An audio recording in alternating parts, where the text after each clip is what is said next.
रामाय रामभद्राय रामचन्द्राय वेधसे रघुनाथाय नाथाय सीताय पतये नमः. ಎಲ್ಲ ಸದ್ಭಕ್ತರಿಗೂ ಕೂಡ ಹರಿದಿನದ ವಿಶೇಷ ಅಭಿನಂದನೆಗಳು. ಭಗವಂತನ ಸ್ಮರಣೆಗೆ ಕಾರಣವಾಗುವ ಈ ರೀತಿಯ ಚಟುವಟಿಕೆಯಲ್ಲಿ ತಾವೆಲ್ಲರೂ ಭಾಗವಹಿಸುವುದಕ್ಕಾಗಿ ಮತ್ತೊಮ್ಮೆ ಅಭಿನಂದಿಸ್ತಾ, ಕೆಲವು ಭಜನೆ, ಒಂದಿಷ್ಟು ಗೀತೆಯ ಸೊಲ್ಲುಗಳ ಚಿಂತನೆ, ಇದರ ಒಂದು ಸಮೂಹದ ಚಿಂತನೆಯಲ್ಲಿ ನಾವೊಂದು ಸ್ವಲ್ಪ ಹೊತ್ತು ಜಾಗರಣೆಯ ರೂಪದಲ್ಲಿ ಭಗವಂತನನ್ನ ಸ್ಮರಿಸುವುದಕ್ಕೊಂದು ಪ್ರಯತ್ನ. ಮೊದಲಿಗೆ ಮಕ್ಕಳು ಹಾಡ್ತೀರಾ? ರೆಡಿ ಇದ್ದೀರಾ? ಹಾ ಆಚಾರ್ಯ.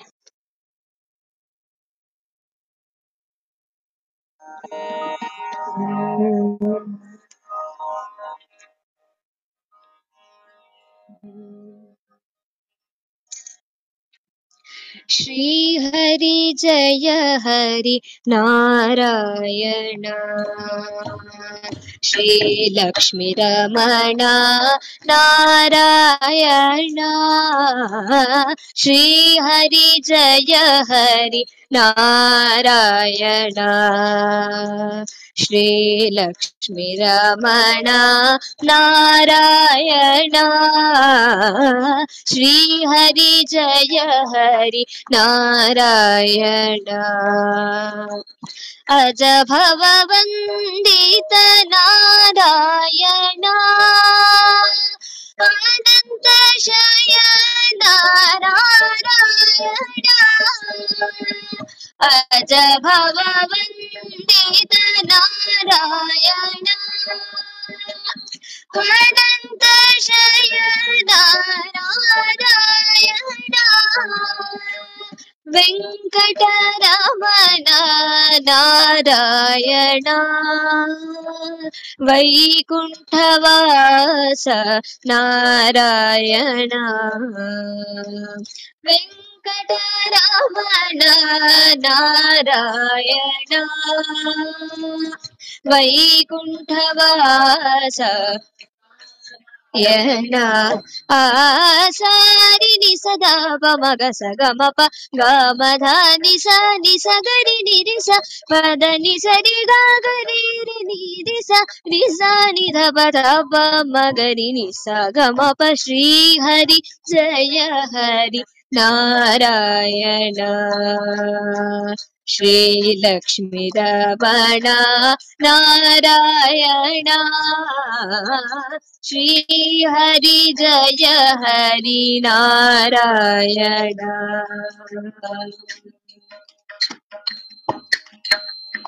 ಗೋವಿಂದ ಮಾಧವ ನಾರಾಯಣ,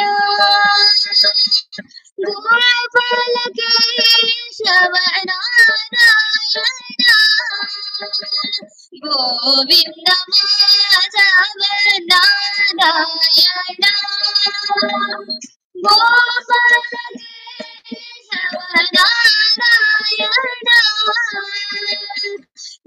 ಜಗನ್ಮೋಹನ ನಾರಾಯಣ, ಜಯ ರಾಮ ವಿಠಲ ನಾರಾಯಣ, ಜಯ ಜಗನ್ಮೋಹನ ನಾರಾಯಣ, ವಿಠಲ ನಾರಾಯಣ, ಸಾರಿ ನಿ ಸದಾ ಪ ಮಗ ಸ ಗಮ ಪ ಗಮ ದ ನಿ ಸ ಗರಿ ನಿ ರಿ ಸ ಪದ ನಿ ಸರಿ ಗ ಗರಿ ರಿ ನಿ ರಿ ಸ ನಿ ಧ ಪ ಧ ಪ ಮ ಗರಿ ನಿ ಸ ಗಮ ಪ. ಶ್ರೀ ಹರಿ ಜಯ ಹರಿ ನಾರಾಯಣ, ಶ್ರೀ ಲಕ್ಷ್ಮೀ ರಮಣ ನಾರಾಯಣ,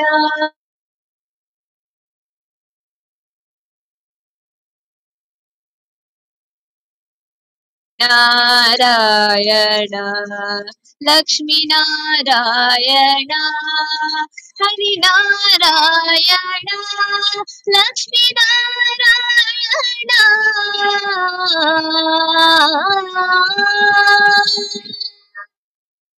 ಧನ್ಯವಾದಗಳು ಆಚಾರ್ಯ. ಕೃತಜ್ಞತೆಗಳು. ಭೂಷಣ್ ಅವರೊಂದು ಹೇಳ್ತೀರಾ? ಸರ್ ಹೊರಗಿದ್ದೀನಿ ಸರ್. ಸರಿ, ಮಕ್ಕಳ ಇನ್ನೊಂದು ಹೇಳ್ಬೋದಾ? ಹಾ ಆಚಾರ್ಯ.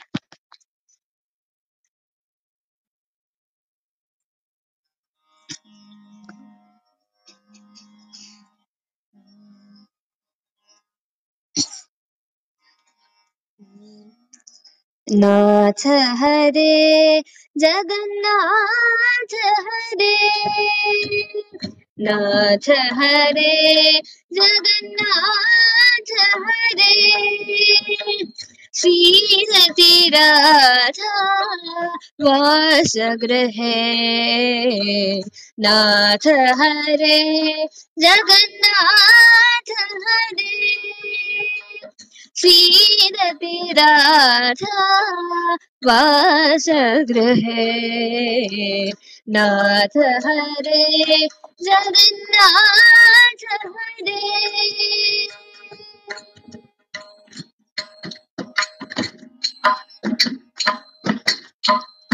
पश्यति दिशि दिशि रहसि भवन्तम्, पश्यति दिशि दिशि रहसि भवन्तम्, त्वथधर मधुरा मधूनि बिभन्तम्, त्वथधर मधुरा मधूनि बिभन्तम्, नाथ हरे जगन्नाथ हरे, श्रीरति राधा वासगृहे, नाथ हरे जगन्नाथ हरे.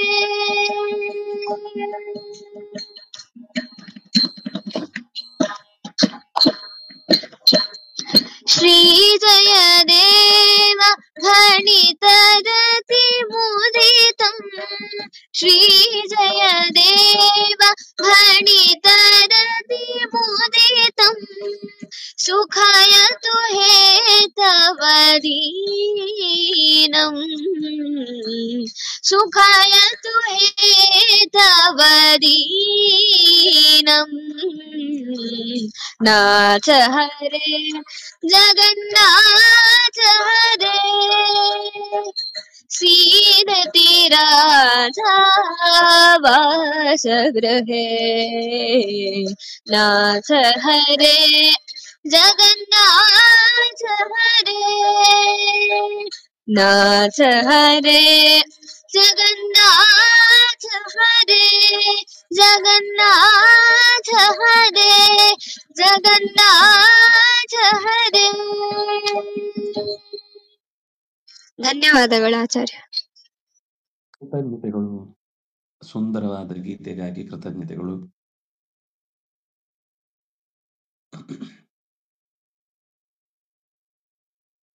ಯಾರಾದ್ರೂ ಹಾಡುವರಿದ್ರೆ ದಾಸರ ಪದವನ್ನ ಅವಶ್ಯ ಮೇಲೆ ಬರಬಹುದು.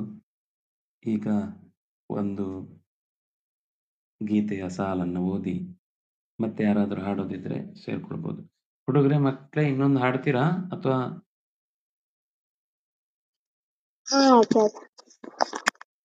ಒಂದು ಪದ್ಯ, ಒಂದು ಗೀತೆಯ ಸಾಲ ಆದ್ಮೇಲೆ ನೋಡೋಣ. ಹಾ ಆಚಾರ್ಯ.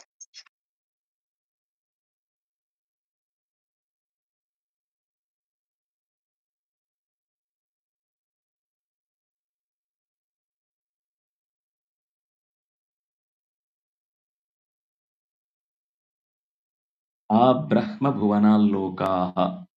ಬ್ರಹ್ಮಭುವನ ಅಂದ್ರೆ ಚತುರ್ಮುಖನ ಲೋಕ. ಅದು ಸೃಷ್ಟಿಯಲ್ಲಿ ಕೊನೆಯಲ್ಲಿರುವಂಥದ್ದು, ಎತ್ತರದಲ್ಲಿರುವಂಥದ್ದು. ಅಲ್ಲಿ ನೆಲೆಸಿದವನಿಗೆ ಮತ್ತೆ ಮರಳಿ ಬರುವ ದುಸ್ಥಿತಿ ಬರುವುದಿಲ್ಲ. ಅದು ಸ್ಥಿರವಾದ ಲೋಕ ಅಂತ ಲೆಕ್ಕ, ಸತ್ಯಲೋಕ ಅಂತನೂ ಕರೀತಾರೆ ಅದನ್ನ. ಅಲ್ಲಿಯ ತನಕದ ಲೋಕ ಅಂದ್ರೆ ಚತುರ್ಮುಖನ ತನಕದ ಲೋಕ. ನಾವು ಈಗ ನೋಡುವ ಇಂದ್ರಾದಿ ಲೋಕಗಳು ಏನಿದೆ ಅದೆಲ್ಲವೂ ಕೂಡ ಬಂದು ಮರಳುವಂಥದ್ದು. ಭುವನಗಳೆಲ್ಲವೂ ಕೂಡ ಅಶಾಶ್ವತಗಳೇ. ಆದರೆ ಚತುರ್ಮುಖನದ ಒಂದು ಮಾತ್ರ ಅದು ಕೊನೆಯಲ್ಲಿ ಲೀನವಾಗುವುದಾದ್ರಿಂದಾಗಿ ಆ ಆ ಶರೀರದಿಂದ ಆತನನ್ನ ಬಿಡುಗಡೆಯ ದಾರಿಗೆ ಕರ್ಕೊಂಡು ಹೋದ್ಮೇಲೆ ಅದು ಲೋಕ ನಾಶವಾಗುತ್ತೆ ಅಂತ. ಅಲ್ಲಿಯ ತನಕದ ಎಲ್ಲ ಲೋಕಗಳು ಕೂಡ ಅಂದ್ರೆ ಚತುರ್ಮುಖನದ್ದೊಂದು ಬಿಟ್ಟು ಉಳಿದ ಎಲ್ಲಾ ಲೋಕಗಳು ಕೂಡ ಮತ್ತೆ ಮತ್ತೆ ಮತ್ತೆ ಮತ್ತೆ ಮರುಕಳಿಸ್ತಾ ಇರುತ್ತೆ.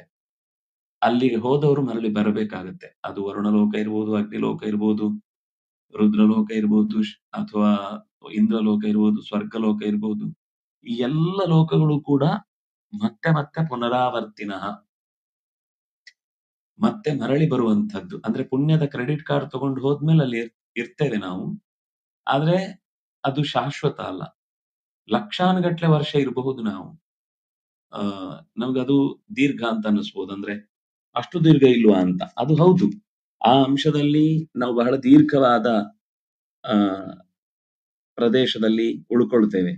ಆದ್ರೆ ಅದು ಕೂಡ ಆ 1,00,000 ವರ್ಷವೂ ಕಳಿಯತ್ತೆ ಅನ್ನೋದು ಸತ್ಯವೇ. ಕಳಿಯುವಾಗ ಕೊನೆಯ ದಿನವೂ ಬರುವುದು ಸತ್ಯ. ಬಂದ ಮೇಲೆ ಅಲ್ಲಿ ಉಳಿಯಗೊಡದಂತೆ ಕೆಳಕ್ಕೆ ಇಳಿಸುವುದು ಸತ್ಯ. ಅದನ್ನಾಗಿ ಅದು ದುಃಖಕ್ಕೆ ಕಾರಣ ಅನ್ನುವ ಕಾರಣಕ್ಕೋಸ್ಕರ ಅದು ಪುನರಾವರ್ತಿನಃ ಅಂತ ಕರೆಯಲ್ಪಟ್ಟದ್ದು. ಆ ಬ್ರಹ್ಮ ಗೋನಾಲೋಕ ಪುನರಾವರ್ತಿನೋರ್ಜುನ ಮಾಮುಪೇತ್ಯುತ ಕೌಂತೆಯ ಪುನರ್ಜನ್ಮನ ವಿದ್ಯತೆ. ಆದ್ರೆ ಕೃಷ್ಣ ಹೇಳ್ತಾನೆ, ಯಾರು ನನ್ನನ್ನ ಅನುಸರಿಸುತ್ತಾನೋ ಅವನು ಮತ್ತೆ ಮರಳಿ ಈ ಶರೀರಕ್ಕೆ ಬರುವುದಾಗಲಿ. ಯಾಕೆಂದ್ರೆ ನನ್ನ ಹತ್ರ ಬರುವುದು ಅಂದ್ರೆ ಅಜ್ಞಾನದ ಸಂಪೂರ್ಣ ನಾಶ. ಭಗವಂತನ ಪ್ರಜ್ಞೆ ಬಂತು ಅಂದ್ರೆ ಮತ್ತೆ ಮರಳಿ ಹುಟ್ಟಲಿಕ್ಕೆ ಕಾರಣವಾಗುವ ಕರ್ಮವನ್ನೂ ಆತ ಮಾಡುವುದಿಲ್ಲ. ಮತ್ತೆ ಈಗ ಮಾಡಿರುವ ಕರ್ಮಗಳನ್ನ ಅನುಭವಿಸಿ ಅದನ್ನು ಪ್ರಾರಬ್ಧ ಅಂತ ಏನು ಕರೀತೇವೋ, ಪ್ರಾರಬ್ಧ ಅಂದ್ರೆ ನಾವು ಬೈಕೊಳ್ಳೋ ಪ್ರಾರಬ್ಧ ಅಲ್ಲ. ಪ್ರಾರಬ್ಧ ಅಂದ್ರೆ ಈಗಾಗಲೇ ಅನುಭವಿಸ್ಲಿಕ್ಕೆ ತೆರೆದಿರುವ ಕರ್ಮದ ಮೂಟೆ. ಅದು ಈಗಾಗಲೇ ಶುರುವಾಗಿ ಆಯ್ತು. ಅದು ಸರಿ ಮಾಡ್ಲಿಕ್ಕೆ ಇರುವಂತದ್ದು. ಸರಿ ಮಾಡ್ಲಿಕ್ಕೋಸ್ಕರ ಪ್ರಯತ್ನ ಪಡ್ತಾ ಪಡ್ತಾ ಪಡ್ತಾ ಮುಗಿಯುವಷ್ಟರಲ್ಲಿ ಆತ ಭಗವಂತನ ಪ್ರಜ್ಞೆಯನ್ನ ಪೂರ್ಣವಾಗಿ ಪಡೀತಾನೆ. ಈ ಜಗತ್ತಿನ ಅಶಾಶ್ವತ ಯಾವುದು, ಶಾಶ್ವತ ಯಾವುದು ಅನ್ನೋದರ ಪ್ರಜ್ಞೆ ಆತನಿಗೆ ಬಂದದ್ರಿಂದ ಅವನು ಮತ್ತೆ ಮರಳಿ ಇಲ್ಲಿಗೆ ಬರುವುದಿಲ್ಲ. ಅಂದ್ರೆ ಕೃಷ್ಣ ಹೇಳಿದ ಮಾಮಪೇತ್ಯತು, ತೂ ಅನ್ನುವ ಶಬ್ದ ಹಾಕೋದ್ರಿಂದ ಬೇರೆ ಎಲ್ಲೂ ಆಗಲ್ಲ, ನನ್ನಲ್ಲಿ ಮಾತ್ರ ಆಗುವಂತಹ ವೈಶಿಷ್ಟ್ಯ ಪುನರ್ಜನ್ಮನ ವಿದ್ಯತೆ. ಗೀತೆ ಅನ್ನೋದು ಸಕಲ ಶಾಸ್ತ್ರಗಳ ಸಾರ, ಸಕಲ ಉಪನಿಷತ್ತುಗಳ ಸಾರ, ಸಕಲ ಪುರಾಣಗಳ ಸಾರ, ಅದರಲ್ಲೂ ಮಹಾಭಾರತದ ನೇರ ಸಾರ.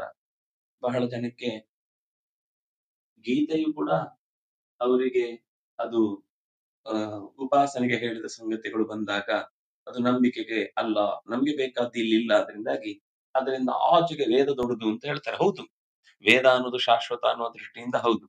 ಆದ್ರೆ ಭಗವಂತ ವೇದದ ಸಾರವನ್ನು ನಮಗೆ ಅರ್ಥೈಸುವುದಕ್ಕೋಸ್ಕರ ಹೇಳಿದ್ರಿಂದಾಗಿ ವೇದಾದಪಿ ಪರಂ ಚಕ್ರೆ, ವೇದಕ್ಕಿಂತಲೂ ಹೆಚ್ಚು ಸುಲಭವಾಗಿ ಸಾರವನ್ನ ಗ್ರಹಿಸುವುದಕ್ಕಾಗಿ ವೇದವನ್ನೇ ಇನ್ನಷ್ಟು ನಮ್ಮ ಬುದ್ಧಿಗೆ ಎಟಕುವ ರೀತಿಯಲ್ಲಿ ನಿರೂಪಣೆ ಮಾಡಿಕೊಟ್ಟಿದ್ದಾನೆ. ಅದರಿಂದಾಗಿ ಭಗವಂತನ ಕಾರುಣ್ಯವೂ ಅದರಲ್ಲಿ ತುಂಬಿದೆ ಅನ್ನುವ ಕಾರಣಕ್ಕಾಗಿ ಇದು ಪರಮ ಪ್ರಮಾಣ ಅಂತ ಈ ಅಂಶವನ್ನು ಗಮನಿಸಿದ್ರೆ ಆವಾಗ ಪುನರಾವರ್ತಿ ಲೋಕಗಳು, ಅಪುನರಾವರ್ತಿ ಲೋಕಗಳ ನಡುವಿನ ಅಂತರ ಮತ್ತು ಯಾಕೆ ಶಾಶ್ವತವಾದ ಸತ್ಯದ ಕಡೆಗೆ ಮನುಷ್ಯ ಸಾಗಬೇಕು ಅನ್ನೋದನ್ನ ಈ ಪದ್ಯದ ಮೂಲಕ ಹೇಳಿದ ಹಾಗಾಯ್ತು.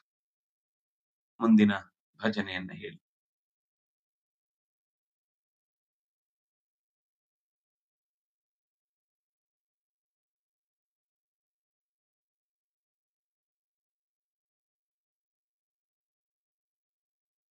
ಕೇಳಿಸ್ತಾ? ಹಾ ಆಚಾರ್ಯ.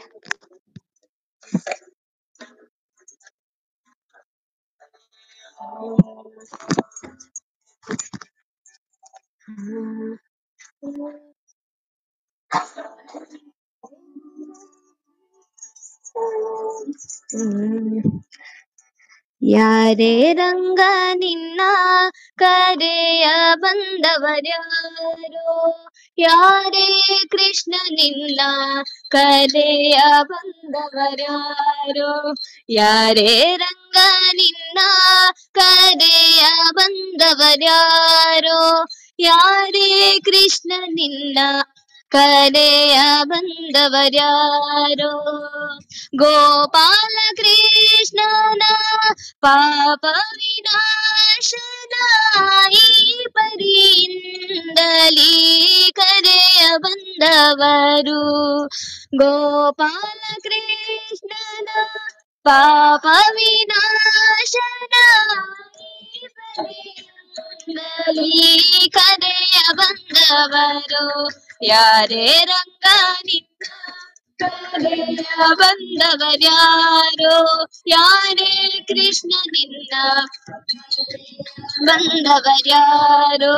ಯಾರೇ ರಂಗ ನಿನ್ನ ಕರೆಯ ಬಂದವರ್ಯಾರೋ. ಯಾರೇ ಕೃಷ್ಣ ನಿನ್ನ ಕರೆಯ ಬಂದವರ್ಯಾರೋ. ವೇಣು ವಿನೋದನ ಗಾನ ಪ್ರಿಯನ ಜಾಡೆಯರ ರಸನ ಕರೆಯ ಬಂದವರು. ವೇಣು ವಿನೋದನ ಗಾನ ಪ್ರಿಯನ ಜಾಡೆಯರ ರಸನ ಕರೆಯ ಬಂದವರು. ಯಾರೇ ರಂಗ ನಿನ್ನ ಕರೆಯ ಬಂದವರ್ಯಾರೋ. ಯಾರೇ ಕೃಷ್ಣ ನಿನ್ನ ಕರೆಯ ಬಂದವರ್ಯಾರೋ. ಯಾರೇ ರಂಗ ನಿನ್ನ ಕರೆಯ ಬಂದವರ್ಯಾರೋ. ಯಾರೇ ಕೃಷ್ಣ ನಿನ್ನ ಕರೆಯ ಬಂದವರ್ಯಾರೋ. ಕರಿರಾಜವರದನ ಪರಮ ಪುರುಷನ ಪುರಂದರ ವಿಠಲನ ಕರೆಯ ಬಂದವರು. ಕರಿರಾಜವರದನ ಪರಮ ಪುರುಷನ ಪುರಂದರ ವಿಠಲನ ಕರೆಯ ಬಂದವರು. ಯಾರೇ ರಂಗ ನಿನ್ನ ಕರೆಯ ಬಂದವರ್ಯಾರೋ. ಯಾರೇ ಕೃಷ್ಣ ನಿನ್ನ ಕರೆಯ ಬಂದವರ್ಯಾರೋ. ಯಾರೇ ರಂಗ ನಿನ್ನ ಕರೆಯ ಬಂದವರ್ಯಾರೋ. ಯಾರೇ ಕೃಷ್ಣ ನಿನ್ನ ಕರೆಯ ಬಂದವರ್ಯಾರೋ. ಯಾರೇ ಕೃಷ್ಣ ನಿನ್ನ ಕರೆಯ ಬಂದವರ್ಯಾರೋ. ಯಾರೇ ಕೃಷ್ಣ ನಿನ್ನ ಕರೆಯ ಬಂದವರ್ಯಾರು. ಧನ್ಯವಾದಗಳು ಆಚಾರ್ಯ. ಕೃತಜ್ಞತೆಗಳು. ತುಂಬಾ ಸೊಗಸಾಗಿ ಹಾಡಿದ್ದೀರಿ. ಮತ್ತೊಮ್ಮೆ ಭಗವಂತನ ನೆನಪನ್ನ ಮಾಡಿಕೊಟ್ಟದ್ದಕ್ಕಾಗಿ ಕೃತಜ್ಞತೆಗಳು. ನಮಸ್ಕಾರ. ಮುಂದಿನ ಪದ್ಯ ಗುರುರಾಜ ಹೇಳ್ತೀಯಾ? ಸರಿ. ಸಹಸ್ರೇಗ ಪರ್ಯಂತಮಹರ್ಯದ್ ಬ್ರಹ್ಮಣೋ ವಿದುಃ ರಾತ್ರಿಂ ಯುಗ ಸಹಸ್ರಾಂತಾಂತೆ ಹೋರಾತ್ರವಿದೋ ಜನಾಃ. ಈ ಪದ್ಯದಲ್ಲಿ ಹಿಂದಿನ ಪದ್ಯಕ್ಕೆ ಸಂಬಂಧಪಟ್ಟಂತೆ ಒಂದು ಕಾಲದ ಸಂಗತಿಯನ್ನು ಹೇಳ್ತಿದ್ದಾರೆ. ಲೋಕದ ಸಂಗತಿಯನ್ನು ಹೇಳಿದ್ರು. ಚತುರ್ಮುಖನ ತನಕದ ಲೋಕಗಳೆಲ್ಲವೂ ಕೂಡ ಮತ್ತೆ ಜಾರಿ ಹೊಸದಾಗಿ ನಿರ್ಮಾಣಗೊಳ್ಳುತ್ತೆ. ಆದ್ರಿಂದಾಗಿ ಅಲ್ಲಿ ಉಳ್ಕೊಂಡಿದ್ದವರು ಕೂಡ ಹೊರಕ್ಕೆ ಬರಲೇಬೇಕಾಗುತ್ತೆ. ಮತ್ತೆ ಪುಣ್ಯವನ್ನು ಗಳಿಸಿದ ಮೇಲೆ ಆ ಲೋಕಗಳಿಗೆ ಹೋಗ್ಬಹುದು. ಆದ್ರೆ ನಮಗೆ ಈ ಕಾಲದ ವ್ಯವಸ್ಥೆ ಏನು ಅಂತ ಗೊತ್ತಿಲ್ಲ. ಆದ್ರಿಂದ ಒಂದು ಮನುಷ್ಯನ ಈ ಭೂಮಿಯ ಚಕ್ರವನ್ನ ಅರ್ಥ ಮಾಡ್ಕೊಳ್ಳಿಕ್ಕೆ ಒಂದು ಸುಲಭದ ಲೆಕ್ಕಾಚಾರವನ್ನು ಇಲ್ಲಿ ಕೊಟ್ಟಿದ್ದಾರೆ. ಸಹಸ್ರ ಯುಗ ಪರ್ಯಂತಂ, ಚತುರ್ಮುಖನ ಲೋಕ ಅದು ಮಾತ್ರ ಬಹಳ ದೀರ್ಘಕಾಲ ಅಂತ ನಮಗೆ ಅನ್ಸುತ್ತೆ. ಆದ್ರೆ ಅದು ಕೂಡ ಒಂದು ಕೊನೆ ಉಳ್ಳದ್ದೇ. ಆ ಹಂತವನ್ನ ನಾವು ತಿಳ್ಕೊಳ್ಬೇಕು ಅನ್ನೋದಕ್ಕೋಸ್ಕರ ಈ ಮಾತು ಬಂತು. ಚತುರ್ಮುಖನ ಜೀವನದ ಒಂದು ಹಗಲು ಅಂದ್ರೆ ಎಷ್ಟಾಗುತ್ತೆ? ಇದನ್ನೇ ಇವತ್ತಿನ ಶಿಕ್ಷಣ ಪಡೆದವರಿಗೆ, ವಿಜ್ಞಾನದ ಹಾದಿಯಲ್ಲಿ ಯೋಚಿಸುವವರಿಗೆ ಏನ್ ಮಾಡಿದ್ರು ಅರ್ಥ ಮಾಡ್ಕೊಳ್ಳಿಕ್ಕಾಗದೇ ಇರುವ ಸಂಗತಿ. ಎಷ್ಟೋ ಸರ್ತಿ ನಾವು ಆಧುನಿಕ ವಿಜ್ಞಾನವನ್ನ ಒಪ್ಪಬೇಕು. ಯಾಕಂದ್ರೆ ನಮಗೊಂದು ಆಲೋಚನಾ ಶಕ್ತಿ, ತರ್ಕದ ಜಾಡು ಗೊತ್ತಾಗುತ್ತೆ.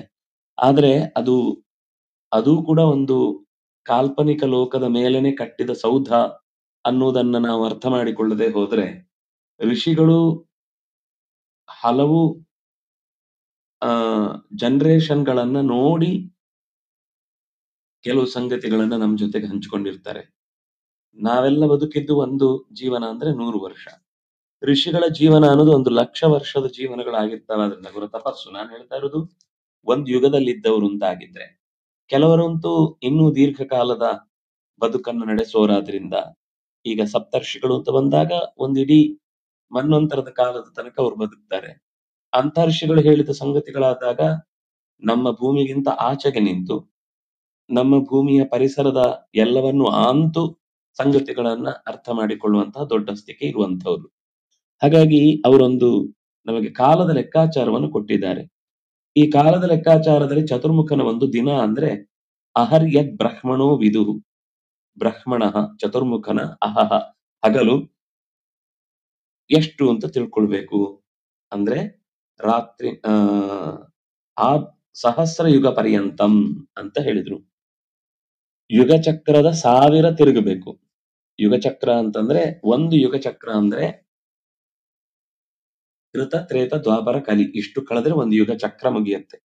ಅಂತಹ ಯುಗ ಚಕ್ರಗಳ 1000 ಬಾರಿ ತಿರುಗುವಿಕೆ ಅನ್ನುವುದು ಆದಾಗ ಚತುರ್ಮುಖನ ಒಂದು ಹಗಲು. ಮೊದಲು ಯುಗ ಚಕ್ರ ಅಂದ್ರೆ ನಮಗೆ ಅರ್ಥ ಆಗ್ಬೇಕಾದದ್ದು ಒಂದು ಯುಗ ಅಂದ್ರೆ ಈಗ ನಮಗೆ ಕಲಿಯುಗಕ್ಕೆ ಸಂಬಂಧಪಟ್ಟಂತೆ ಈಗ ಯೋಚಿಸಬೇಕಾದ್ದು 4,32,000 ವರ್ಷ. ಇದನ್ನ 1,000 ವರ್ಷ ಅಂತ ಕೆಲವೊಮ್ಮೆ ಹೇಳುವುದು ಇದೆ. ಅದು ದೇವಮಾನದಲ್ಲಿ 1,000 ವರ್ಷ. ದೇವಮಾನದ 1,000 ವರ್ಷ ಅನ್ನೋದನ್ನ ಅರ್ಥ ಮಾಡ್ಕೊಳ್ಬೇಕು ಅಂದ್ರೆ ನಮ್ಮ ಒಂದು ವರ್ಷ ಅನ್ನೋದು ದೇವತೆಗಳಿಗೆ ಒಂದು ದಿನ ಅಂದ್ರೆ ಉತ್ತರಾಯಣ ಹಗಲು, ದಕ್ಷಿಣಾಯನ ರಾತ್ರಿ ಅಂತ ಲೆಕ್ಕ. ಈಗ ನೀವು ಅದನ್ನು ಗುಣಿಸಿ ಭಾಗಿಸಿ ಲೆಕ್ಕಾಚಾರ ಹಾಕಿದ್ರೆ ಆವಾಗ ನಿಮಗೆ 100 ವರ್ಷ ಅಂದ್ರೆ ಎಷ್ಟು ವರ್ಷ ಅಂತ ಗೊತ್ತಾಗುತ್ತೆ. ಅಂದ್ರೆ ನಾವು 100 ವರ್ಷ ಇಂಟು 360 ದಿನ ಇಂಟು 360 ದಿನ. ಯಾಕಂದ್ರೆ ನಮ್ಮ 360 ದಿನ ಅನ್ನೋದು ಅವ್ರಿಗೆ ಒಂದ್ ದಿನ, ಅವರ 360 ದಿನ ಆಗ್ಬೇಕು ಅಂದ್ರೆ ನಮ್ಮ 360 ಇಂಟು 360 ಆಗ್ಬೇಕು, ಜೊತೆಗೆ 1,000 ವರ್ಷ. ಇಷ್ಟು ಸೇರಿದಾಗ 4,32,000 ವರ್ಷ ಆಗುತ್ತೆ. ಒಂಚೂರು ಯಾಕಂದ್ರೆ ಈ ಸಂಧಿ ಕಾಲಗಳನ್ನೆಲ್ಲ ಜೋಡಿಸಿ ಹೇಳಿದಾಗ ಒಟ್ಟು 12,000 ವರ್ಷ ಬರುತ್ತೆ. ನಿಮ್ಗೆ ಒಂದು ಯುಗ ಚಕ್ರ ಅಂತ ತಗೊಂಡ್ರೆ 12,000 ದೇವಮಾನದ ವರ್ಷ. ಈಗ 12,000 ಇಂಟು 360 ಇಂಟು 360 ಅಂತ ನೀವು ಗುಣಿಸಿದ್ರೆ ಆಗ 43,20,000 ವರ್ಷ ಬರುತ್ತೆ. ಇದು ಒಂದು ಯುಗ ಚಕ್ರದ ಲೆಕ್ಕಾಚಾರ. ಈ ಒಂದು ಯುಗಗಳ 71 ಬಾರು ತಿರುಗುವಿಕೆ ಆದ್ರೆ ಅದು ಒಂದು ಮನ್ವಂತರ ಆಗುತ್ತೆ. ಆ ಮನ್ವಂತರಗಳು ಮತ್ತೆ 14. ಈ 14 ಮನ್ವಂತರಗಳು ಚಕ್ರ ತಿರುಗಿದ್ರೆ ಆವಾಗ ಚತುರ್ಮುಖನ ಒಂದು ಹಗಲಾಗುತ್ತೆ. ಇದು ಇನ್ನೊಂದು ತರದ ಲೆಕ್ಕ. ಅದಕ್ಕೆ ಕೃಷ್ಣ ಸುಲಭ ಮಾಡಿದ. ನೀವು ಅಷ್ಟು ಕಷ್ಟ ಪಡ್ತೀರಿ, ಲೆಕ್ಕಾಚಾರ ಮಾಡೋದು ನಿಮ್ಗೆ ಕಷ್ಟ ಆಗುತ್ತೆ ಅಂದ್ರೆ 71 ಇಂಟು 14 ಮತ್ತೆ ಚಿಲ್ಲರೆ ಎಲ್ಲ ಸೇರಿಸಿ ನಿಮ್ಗೆ ಕಷ್ಟ ಆಗುತ್ತೆ. ಅದಕ್ಕೆ ನೀವು 1,000 ಯುಗ ಚಕ್ರವನ್ನ ಸೇರಿಸಿ ಆವಾಗ ಒಂದು ಹಗಲಾಗುತ್ತೆ. ಅಷ್ಟೇ ರಾತ್ರಿ ಇದೆ, ಮತ್ತೆ ಹಗಲು ರಾತ್ರಿ ಸಮಸ್ಥಿತಿಯಲ್ಲಿದೆ ಅಂತ ತಗೊಂಡ್ರೆ ಆವಾಗ 432 ಕೋಟಿ ವರ್ಷ ಹಗಲು, 432 ಕೋಟಿ ವರ್ಷ ರಾತ್ರಿ. ಇದು ಚತುರ್ಮುಖನ ಒಂದು ದಿನ. ಈ ಪುಣ್ಯಾತ್ಮ ಮತ್ತೆ 100 ವರ್ಷ ಬದುಕುವನಿದ್ದಾನೆ.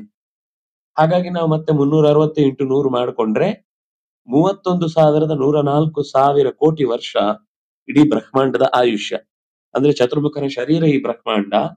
ಈ ಬ್ರಹ್ಮಾಂಡ ಎಲ್ಲ ನಶಿಸುವುದು ಅಂದ್ರೆ ಚತುರ್ಮುಖ ಶರೀರ ಬಿಟ್ಟು ತೆರಳುವುದು. ಆವಾಗ ಇಡೀ ಪ್ರಪಂಚದ ಎಲ್ಲ ಮೂಲೆ ಮೂಲೆ ಕಣಗಳು ಕೂಡ ಪೂರ್ತಿ ಬಿಡಿಸಿಕೊಂಡು ಬ್ರಿಟಲ್ ಆಗಿ ಮತ್ತೆ ಯಾವ್ದ್ರಿಂದಲೂ ನಮಗೆ ಗುರುತಿಸ್ಲಿಕ್ಕಾಗದಷ್ಟು ಸೂಕ್ಷ್ಮ ಸ್ಥಿತಿಗೆ ಅದು ಹೋಗಿ ನಿಲ್ಲುತ್ತೆ. ಅಂಥದ್ದು ಈ ಚತುರ್ಮುಖನ ದಿನದ ಕಲ್ಪನೆಯನ್ನು ಕೊಡ್ಲಿಕ್ಕೆ ಅವ್ರು ನಮಗೆ ನೆನಪು ಮಾಡಿದ್ದು. ಲೋಕಗಳ ವ್ಯವಸ್ಥೆ ಆಯ್ತು. ಚತುರ್ಮುಖನ ಲೋಕದಲ್ಲಿ ಬಹಳ ಕಾಲ ಇರುವುದು ಅಂದ್ರೆ ಚತುರ್ಮುಖನ 31,104,000 ಕೋಟಿ ವರ್ಷ ಅನ್ನೋದು ಚತುರ್ಮುಖನ ಮನೆಯಲ್ಲಿ ಇರ್ಲಿಕ್ಕೆ ಅವಕಾಶ. ಅಂದ್ರೆ ಸಾಧನೆ ಎಲ್ಲ ಮುಗಿದು ಹೋದಾಗ ಎಷ್ಟೋ ವರ್ಷ ದಾಟಿ ಹೋಗಿರ್ಬೋದು. ಅಂತೂ ಅಷ್ಟು ಕಾಲ ಚತುರ್ಮುಖನ ಲೋಕದಲ್ಲಿ ಇರ್ಲಿಕ್ಕಿದೆ. ಆದ್ರೆ ಒಂದು ವಿಶೇಷತೆ ಏನು ಅಂದ್ರೆ ಅಲ್ಲಿಂದ ರಿಟರ್ನ್ ಟಿಕೆಟ್ ಇಲ್ಲ. ಅದು ಪೂರ್ಣವಾಗಿ ಬಿಡುಗಡೆಯ ದಾರಿಯ ಕಡೆಗೆ ಮನಸ್ಸು ಅಷ್ಟು ಸ್ವಚ್ಛವಾಗಿ ಭಗವಂತನನ್ನ ಪ್ರತಿಫಲನಗೊಳಿಸುವಷ್ಟು ಎತ್ತರಕ್ಕೆ ಏರಿದಾಗ ಮಾತ್ರ ಚತುರ್ಮುಖನ ಸತ್ಯಲೋಕಕ್ಕೆ ಪ್ರಾಮಾಣಿಕವಾದ ಸ್ಥಿತಿಗತಿಗಳನ್ನು ಹೊಂದಿದವನಿಗೆ ಮಾತ್ರ ಆ ಸೌಖ್ಯವನ್ನ ಅವನು ಹೊಂದುತ್ತಾನೆ. ಅಲ್ಲಿ ಹೋಗಿ ಅವನು ಸೌಖ್ಯದಲ್ಲೇ ಇರ್ತಾನೆ. ಅದೊಂಥರ ಸ್ವರ್ಗದ ಆ ಎತ್ತರದ ಸ್ಥಿತಿ, ಎತ್ತರದ ಸ್ವರ್ಗ ಅಂತ ಹೇಳಬಹುದು. ಅಲ್ಲಿ ದುಃಖದ ಲೇಷವೇ ಇಲ್ಲ. ಒಂದೇ ಒಂದು ದುಃಖದ ಅವಕಾಶ ಇರುವುದು ಮರಳಿ ಭೂಮಿಗೆ ಹೋಗ್ಬೇಕಾಗತ್ತೆ ಅಂತ. ಅದು ಇಲ್ಲ ಆದ್ರಿಂದ ತನ್ನ ಒಂದು ರೀತಿಯಲ್ಲಿ ಶಾಶ್ವತ ಅಂತ ಮಾತನಾಡುವಂಥದ್ದು. ದೀರ್ಘಕಾಲ ಬದುಕುವವರನ್ನ ಚಿರಜೀವಿಗಳು ಅಂತ ಹೇಳ್ತಾರಲ್ವಾ, ಹಾಗೆ ಚಿರಜೀವಿಗಳು ಅಂದ್ರೆ ನಮ್ಗೆ ಲೋಕದಲ್ಲಿ ಕಲ್ಪನೆ ಇರುವುದು ಸಾಯುವುದಿಲ್ಲ ಅಂತ. ಹಾಗಿಲ್ಲ, ಅವರು ಒಂದು ಕಲ್ಪ ವಾಸ ಮಾಡಿ ಮತ್ತೆ ತಮ್ಮ ಶರೀರವನ್ನ ತೊರೆದು ಹೊಸ ಶರೀರಕ್ಕೆ ಬರ್ತಾರೆ ಅನ್ನುವುದನ್ನಿಟ್ಟುಕೊಂಡ್ರೆ, ಶರೀರದಿಂದ ಆಚೆಗೆ ಹೊರಡ್ಲಿಕ್ಕೆ ಚತುರ್ಮುಖನಿಗೆ ಬೇಕಾಗುವುದು 31,104 ಕೋಟಿ ವರ್ಷ. ಮತ್ತೆ ಕೆಲವೊಮ್ಮೆ ಹುಟ್ಟುವುದು ಏನಿದ್ರು ಕೂಡ ಅದು ಸೂಕ್ಷ್ಮ ಸ್ಥಿತಿಯಲ್ಲಿ ಹುಟ್ಟುವುದು ಹೊರತು ಪ್ರಧಾನವಾದ ಹುಟ್ಟು ಒಮ್ಮೆ ಆದ್ಮೇಲೆ ಮತ್ತೆ ಪ್ರಧಾನವಾದ ಅಷ್ಟೂ ಲೋಕಗಳು ನಾಶವಾಗುವುದು ಅನ್ನೋದು ಅವನ ಕೊನೆಯ ಸ್ಥಿತಿ. ಅದು ಪ್ರಳಯದ ಕೊನೆಯ ಭಾಗ. ಅಲ್ಲಿಯ ತನಕ ಈ ಕಾಲದ ವ್ಯವಸ್ಥೆಯನ್ನ ಪ್ರಪಂಚದ ಅಸ್ತಿತ್ವಕ್ಕಾಗಿ ನಾವು ಜೋಡಿಸಿಕೊಂಡ್ರೆ ಮಾತ್ರ ಪ್ರಪಂಚದ ಅಸ್ತಿತ್ವವನ್ನು ನಾವು ಸರಿಯಾಗಿ ಅರ್ಥೈಸಿಕೊಳ್ಳಿಕ್ಕಾಗುತ್ತೆ. ಇವತ್ತಿನ ವಿಜ್ಞಾನವೂ ಕೂಡ ಎಷ್ಟೋ ಕಾಲ್ಪನಿಕ ಚಿಂತನೆಗಳ ಮೇಲೆ ತನ್ನ ಕಟ್ಟಡವನ್ನ ಕಟ್ಟಿಕೊಂಡಿದೆ.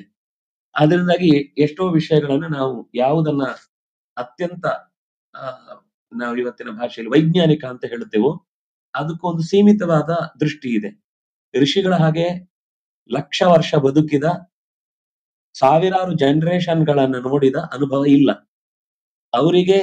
ನಮ್ಗೀಗ 144 ವರ್ಷದ ಹಿಂದೆ ಮಹಾಕುಂಭ ಆಗಿದೆ ಅಂತ ಹೇಳಿದ್ರೆ ನಮ್ಗೆ ನಂಬಲಿಕ್ಕೆ 100 ಪ್ರಶ್ನೆಗಳು ಹುಟ್ಟುತ್ತವೆ ಇವತ್ತು. ಅದರಿಂದಾಗಿ ನಾವು ಅಂತಹ ವಾತಾವರಣದಲ್ಲಿ ಬೆಳೆದು ಪ್ರಶ್ನೆ ಮಾಡುವುದೇ ದೊಡ್ಡತನ. ಪ್ರಶ್ನೆಗೆ ಉತ್ತರ ಇರಬಹುದು ಅನ್ನುವ ಕಾಳಜಿಯೂ ನಮ್ಮ ತಲೆಯಲ್ಲಿ ಹೋಗದಷ್ಟು ಕೆಲವೊಂದು ಸರ್ತಿ ನಾವು ಯಾಕೋ ದಡ್ರು ಅಂತ ಅನ್ನಿಸ್ಬಿಡುತ್ತೆ.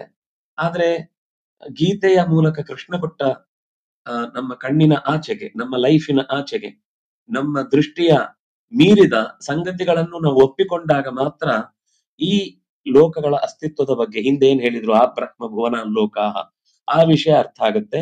ಅದಕ್ಕೆ ಯುಗಚಕ್ರದ ಕಲ್ಪನೆಯನ್ನು ಕೊಟ್ಟು 1000 ಯುಗಚಕ್ರದ ಒಂದು ಪ್ರದಕ್ಷಿಣೆ ಬರುವುದು ಚತುರ್ಮುಖನ ಒಂದು ಹಗಲು ಅಷ್ಟೇ. ರಾತ್ರಿ ಇದೆ, ಅದೆಲ್ಲವೂ ಒಂದು ದಿನ ಆದ್ರೆ ಮತ್ತೆ 360 ದಿನ ಅಂದ್ರೆ ಒಂದು ವರ್ಷ ಇದೆ ಅಂತ 100 ವರ್ಷಗಳ ಲೆಕ್ಕಾಚಾರದಲ್ಲಿ ಜಗತ್ತು ನಿಂತಿದೆ ಅನ್ನೋದು ಇಷ್ಟು ಹೇಳಿದ ಹಾಗಾಯ್ತು. ಮುಂದೆ ಯಾರಾದ್ರೂ ಹೇಳೋರಿದ್ದೀರಾ?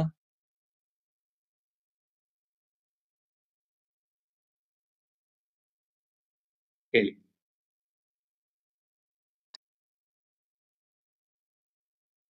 ಅವ್ಯಕ್ತಾವ್ಯಕ್ತಯಃ ಸರ್ವಾ ಪ್ರಭವಂತ್ಯಃ ರಾಗಮೇ ರಾತ್ರ್ಯಾಗಮೇ ಪ್ರಲೀಯಂತೆ ತತ್ರೈವಾವ್ಯಕ್ತಸಂಜ್ಞಕೆ.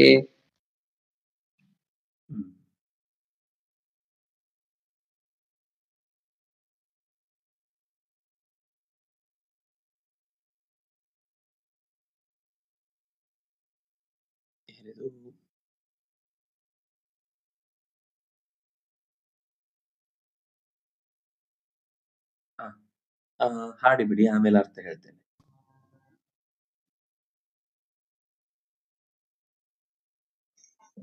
ಒಮ್ಮನದಿಂದ ತನ್ನನು ಭಜಿಪರ, ಒಮ್ಮನದಿಂದ ತನ್ನನು ಭಜಿಪರ, ಸಮ್ಮತದಿಂದಲೇ ಕಾಯ್ವೆನೆಂದ ಹರಿ ಸಿಂಹರೂಪನಾದ ಶ್ರೀಹರಿ. ಶ್ರೀನಾಮಗಿರೀಶನೇ ಸಿಂಹರೂಪನಾದ ಶ್ರೀಹರಿ. ಒಮ್ಮನದಿಂದ ತನ್ನನು ಭಜಿಪರ, ಒಮ್ಮನದಿಂದ ತನ್ನನು ಭಜಿಪರ, ಸಮ್ಮತದಿಂದಲೇ ಕಾಯ್ವೆನೆಂದ ಹರಿ ಸಿಂಹರೂಪನಾದ ಶ್ರೀಹರಿ. ಶ್ರೀನಾಮಗಿರೀಶನೇ ಸಿಂಹರೂಪನಾದ ಶ್ರೀಹರಿ. ಶ್ರೀಹರಿ ತರಳನು ಕರೆಯೇ ಸಂಭವವು ಬಿರಿಯೇ ತುಂಬು ಉಗ್ರವ ತೋರಿದನು, ತರಳನು ಕರೆಯೇ ಸ್ತಂಭವು ಬಿರಿಯೇ ತುಂಬುವು ಉಗ್ರವ ತೋರಿದನು ಕರುಳನು ಬಗೆದು ಕೊರಳನು ಇಟ್ಟು ತರಳನ ಸಲಹಿದ ಶ್ರೀ ನರಸಿಂಹನೇ ಸಿಂಹರೂಪನಾದ ಶ್ರೀಹರಿ ಶ್ರೀನಾಮಗಿರೀಶನೇ ಸಿಂಹರೂಪನಾದ ಶ್ರೀಹರಿ ಶ್ರೀಹರಿ ಭಕ್ತರೆಲ್ಲ ಕೂಡಿ ಬಹುದೂರ ಓಡಿ ಪರಮ ಶಾಂತವನು ಬೇಡಿದರು ಭಕ್ತರೆಲ್ಲ ಕೂಡಿ ಬಹುದೂರ ಓಡಿ ಪರಮ ಶಾಂತವನು ಬೇಡಿದರು ಕರೆ ತಂದು ಸಿರಿಯ ತೊಡೆಯಲು ಕುಳಿಸಲು ಪರಮ ಹರುಷವನು ಹೊಂದಿದ ಶ್ರೀಹರಿ ಸಿಂಹರೂಪನಾದ ಶ್ರೀಹರಿ ಶ್ರೀನಾಮಗಿರೀಶನಿ ಸಿಂಹರೂಪನಾದ ಶ್ರೀಹರಿ ಶ್ರೀಹರಿ ಜಯ ಜಯ ಜಯವೆಂದು ಹೂವನು ತಂದು ಹರಿ ಹರಿ ಹರಿ ಎಂದು ಸುರರೆಲ್ಲ ಸುರಿಸೆ ಜಯ ಜಯ ಜಯವೆಂದು ಹೂವನು ತಂದು ಹರಿ ಹರಿ ಹರಿ ಎಂದು ಸುರರೆಲ್ಲ ಸುರಿಸೆ ಭಯ ನಿವಾರಣ ಭಾಗ್ಯ ಸ್ವರೂಪನೆ ಪರಮ ಪುರುಷ ಶ್ರೀ ಪುರಂದರ ವಿಠಲನೆ ಸಿಂಹರೂಪನಾದ ಶ್ರೀಹರಿ ಶ್ರೀನಾಮಗಿರೀಶನೆ ಸಿಂಹರೂಪನಾದ ಶ್ರೀಹರಿ ಒಮ್ಮನದಿಂದಲೇ ತನ್ನನು ಭಜಿಪರ ಸಮ್ಮತದಿಂದಲೇ ಕಾಯ್ದೆನಿಂದ ಹರಿ ಸಿಂಹರೂಪನಾದ ಶ್ರೀಹರಿ ಶ್ರೀಹರಿ ಧನ್ಯತೆಗಳು. ಅವ್ಯಕ್ತಾತ್ ವ್ಯಕ್ತಯ ಸರ್ವಾಃ ಪ್ರಭವಂತಿ ಅಹರಾಗಮೇ ರಾತ್ರ್ಯಾಗಮೇ ಪ್ರಳೀಯಂತೆ ತತ್ರೈವ ಅವ್ಯಕ್ತ ಸಂಜ್ಞಕೆ. ಯಾಕೆ ಈ ಮಾತು ಹೇಳಿದ್ರು ಅಂದ್ರೆ ಸೃಷ್ಟಿಯ ಅನುಕೂಲತೆಗಳು, ಸೃಷ್ಟಿಯ ಹಿನ್ನೆಲೆ ಏನು ಅನ್ನೋದನ್ನ ಹೇಳಲಿಕ್ಕೆ ಕಾಲದ ಗಣನೆಯನ್ನ ಹೇಳಿದ್ರು. ಒಂದು, ಶರೀರವನ್ನ ತೊರೆದು ಉತ್ತಮವಾದ ಲೋಕಗಳ ಕಡೆಗೆ ಸಾಗುವುದು ಅನ್ನುವುದು ಗುರಿಯಾದ್ರೆ ಅದರ ಜೊತೆಗೆ ನಮಗೆ ಆ ತಿಳಿವು ಸ್ಪಷ್ಟ ಇದ್ರೆ ಮಾತ್ರ ಆ ಗುರಿಯನ್ನ ನಾವು ತಲುಪಲಿಕ್ಕೆ ಸಾಧ್ಯ ಆಗುತ್ತೆ. ಅದಕ್ಕೋಸ್ಕರ ಕಾಲದ ಮಹತ್ವವನ್ನು ಹೇಳಿದ್ರು. ಈ ಕಾಲದಲ್ಲಿ ಏನೇನಾಗುತ್ತೆ, ಶರೀರ ಅನ್ನೋದು ಇವತ್ತು ಒನ್ ಲೈಫ್ ಅನ್ನುವ ಹಿನ್ನೆಲೆಯಲ್ಲಿ ಎಲ್ಲರೂ ಕೂಡ ಈಗ ಏನ್ ಅನುಭವಿಸ್ತೇವೋ ಅಷ್ಟೇ ನಮ್ಮ ಜೀವನ ಅಂತ ಬಹಳ ಗಾಢವಾಗಿ ಇದನ್ನ ಪ್ರಚಾರ ಮಾಡ್ತಾ ಅವರ ವ್ಯವಹಾರದ ಜೇಬನ್ನು ತುಂಬಿಸಿಕೊಳ್ತಾ ಇದ್ದಾರೆ.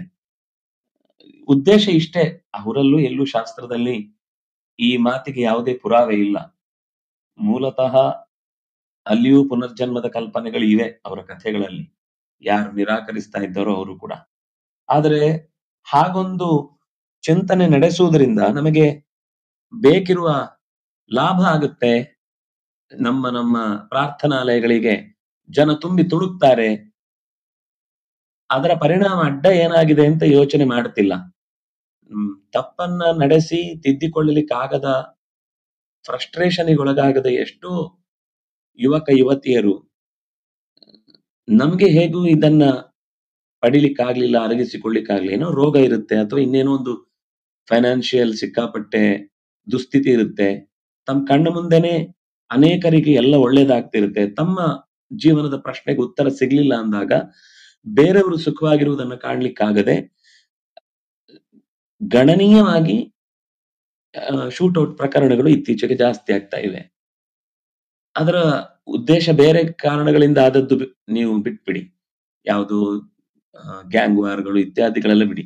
ಏನೂ ಕಾರಣ ಇಲ್ಲದೆ ಕೆಲವೊಂದು ಸರ್ತಿ ಅವರ ಮನಸ್ಸಿನ ಹಿಡಿತವನ್ನ ಸಾಧಿಸ್ಲಿಕ್ಕಾಗದೆ ಮಾಡುವಂತಹ ದುಸ್ಥಿತಿಗಳನ್ನ ನಾವು ಈ ಹಿನ್ನೆಲೆಯಲ್ಲಿ ಗಮನಿಸ್ತೇವೆ.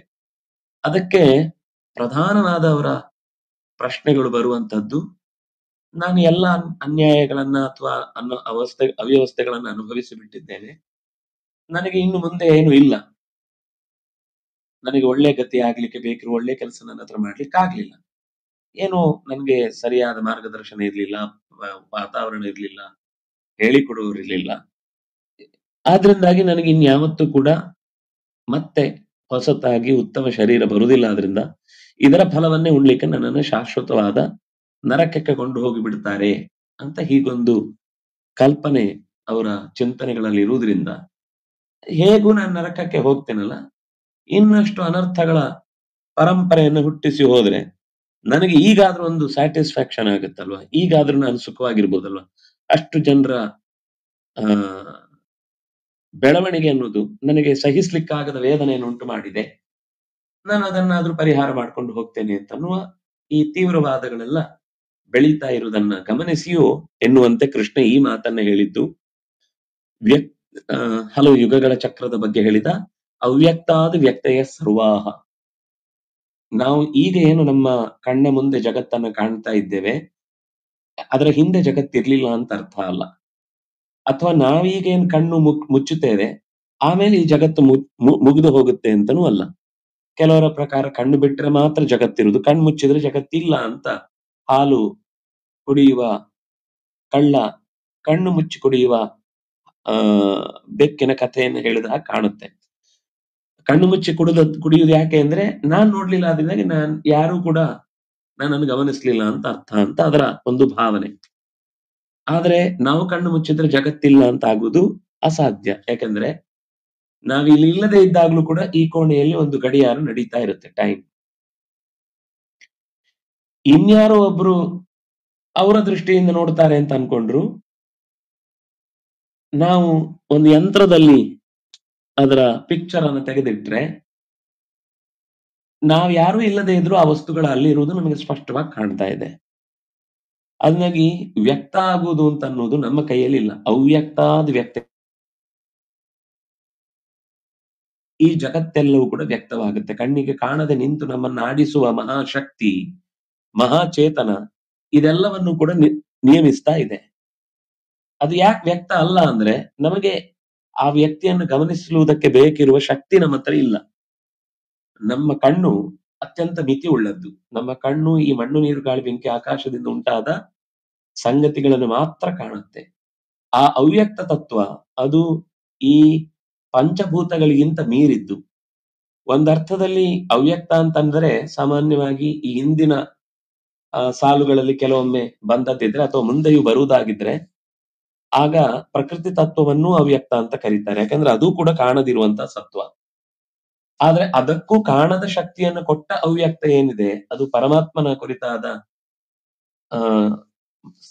ವಿಷ್ಣು ಸಹಸ್ರನಾಮದಲ್ಲೂ ಅವ್ಯಕ್ತ ಅನ್ನುವ ಶಬ್ದದ ಉಲ್ಲೇಖವನ್ನು ನಾವು ನೋಡುತ್ತೇವೆ. ಆದ್ರಿಂದಾಗಿ ಇಡೀ ಜಗತ್ತಿನ ಎಲ್ಲ ಅಭಿವ್ಯಕ್ತಿ ಆಗುವುದು ಅವನಿಂದ. ಸರ್ವಾಹ ವ್ಯಕ್ತಯ ಪ್ರಭವತಿ ಯಾವಾಗ ಅಹರಾಗಮೆ. ಅಹಸ್ ಅಂದ್ರೆ ಹಗಲು. ಹಗಲು ಬರುವ ಪೂರ್ವದ 54 ಕೋಟಿ ವರ್ಷ ಏನಿದೆ ಅಂದ್ರೆ ನಾನು ಹೇಳ್ತಾ ಇರೋದು 864 ಕೋಟಿ ವರ್ಷದಲ್ಲಿ 54 ಕೋಟಿ ವರ್ಷ ಅನ್ನೋದು ಉಷೋದಯ ಅಥವಾ ನಾವು ಬ್ರಾಹ್ಮ ಮುಹೂರ್ತದ ಪೂರ್ವಕಾಲ ಅಂತ ಕರೀಬಹುದು. ಅಲ್ಲಿ ಸೃಷ್ಟಿಯ ಸ್ಪಂದ ಕೆಲಸ ಉಂಟಾಗತ್ತೆ. ಆ ಸ್ಪಂದ ಉಂಟಾದಾಗ ಜಗತ್ತಿನ ಎಲ್ಲ ಸಂಗತಿಗಳು ಕೂಡ ಅಭಿವ್ಯಕ್ತಿ ಆಗುವುದಕ್ಕೆ ಶುರುವಾಗುತ್ತೆ. ಸತ್ವರದ ತಮಸ್ಸು ಅನ್ನುವ ಗುಣಗಳು ಪರಸ್ಪರ ತಮ್ಮಲ್ಲಿ ಒಂದು ಆಕರ್ಷಣೆಗಳು ವಿಕರ್ಷಣೆಗಳು ಉಂಟಾಗಿ ಆ ಮೂಲಕವಾಗ ಜಗತ್ತಿನ ಬಣ್ಣಗಳು, ಆಕೃತಿಗಳು, ಆಕಾರ ಅಂದ್ರೆ ಸ್ವಭಾವದ ಅಭಿವ್ಯಕ್ತಿ ಆಗುವುದು ಇತ್ಯಾದಿ ಅನೇಕ ಚಟುವಟಿಕೆಗಳು ಅಲ್ಲಿ ಉಂಟಾಗುತ್ತೆ. ಹಾಗಾಗಿ ಈ ಇಡೀ ಜಗತ್ತಿನ ಅನೇಕ ತರದ ಅಭಿವ್ಯಕ್ತಿಗಳಿಗೆ ಕಾರಣವಾದ ಅವ್ಯಕ್ತ ಕೊನೆಗೆ ತನ್ನ ಕಾರ್ಯ ಮುಗಿಯಿತು ಅಂತಂದಾಗ ವ್ಯಕ್ತಗೊಂಡ ವಸ್ತುಗಳೆಲ್ಲವೂ ಕೂಡ ಅದೇ ಅವ್ಯಕ್ತದಲ್ಲಿ ಅದು ಕೊನೆಗೊಳ್ಳುತ್ತೆ. ಪ್ರಭವತ್ಯಹರಾಗಮೇ ರಾತ್ರಿಯಾಗಮೇ ಪ್ರಲೀಯಂತೆ. ರಾತ್ರಿ ಆಗಮೆ ಅಂದ್ರೆ ಸಂಧ್ಯಾಕಾಲ ಮುಗಿದು ಮತ್ತೆ ಹೊಸ ರಾತ್ರಿ ಅಂದ್ರೆ ಸಂಧ್ಯಾಕಾಲ ಅಂದ್ರೆ ನಾನು ಹೇಳ್ತಾ ಇರೋದು ಸಾಯಂ ಸಂಧ್ಯೆ ಮುಗಿದ ಮೇಲೆ ರಾತ್ರಿಯ ಕಾಲ ಆಗತ್ತೆ. ರಾತ್ರಿ ಆಗಮೇ ಪ್ರಲೀಯಂತೆ ತತ್ರೈವ ಅವ್ಯಕ್ತ ಸಂಜ್ಞಕೆ. ಎಲ್ಲಿಂದ ಉದಿಸಿ ಬಂತೋ ಮತ್ತಲ್ಲಿಗೆ ತೆರಳುತ್ತೆ. ಹಾಗಾಗಿ ಒಂದ್ ಸತ್ಯ ನಮಗೀಗ ಅರ್ಥ ಆಗಿದ್ದೇನು ಅಂದ್ರೆ, ಇಲ್ಲದೆ ಇರುವ ವಸ್ತುವಿನಿಂದ ಏನೂ ಉಂಟಾಗುವುದಿಲ್ಲ.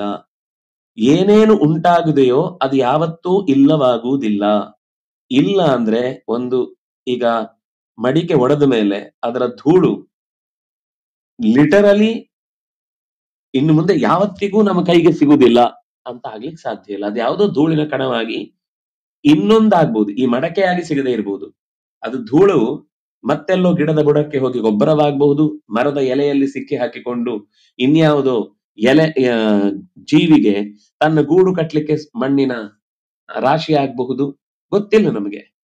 ಆದ್ರೆ 100ಕ್ಕೆ 100 ವಸ್ತುವೇ ಇಲ್ಲ, ನಾಪತ್ತೆ ಅಂತ ಆಗ್ಲಿಕ್ಕೆ ಸಾಧ್ಯ ಇಲ್ಲ.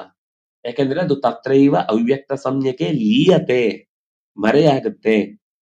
ಸಂಸ್ಕೃತದಲ್ಲಿ ನಾಶ ಅನ್ನುವ ಶಬ್ದಕ್ಕೆ ನಶ ಅದರ್ಶನ ಅಂತ ಅರ್ಥ, ಕಣ್ಣಿಗೆ ಕಾಣದಾಗುವುದು.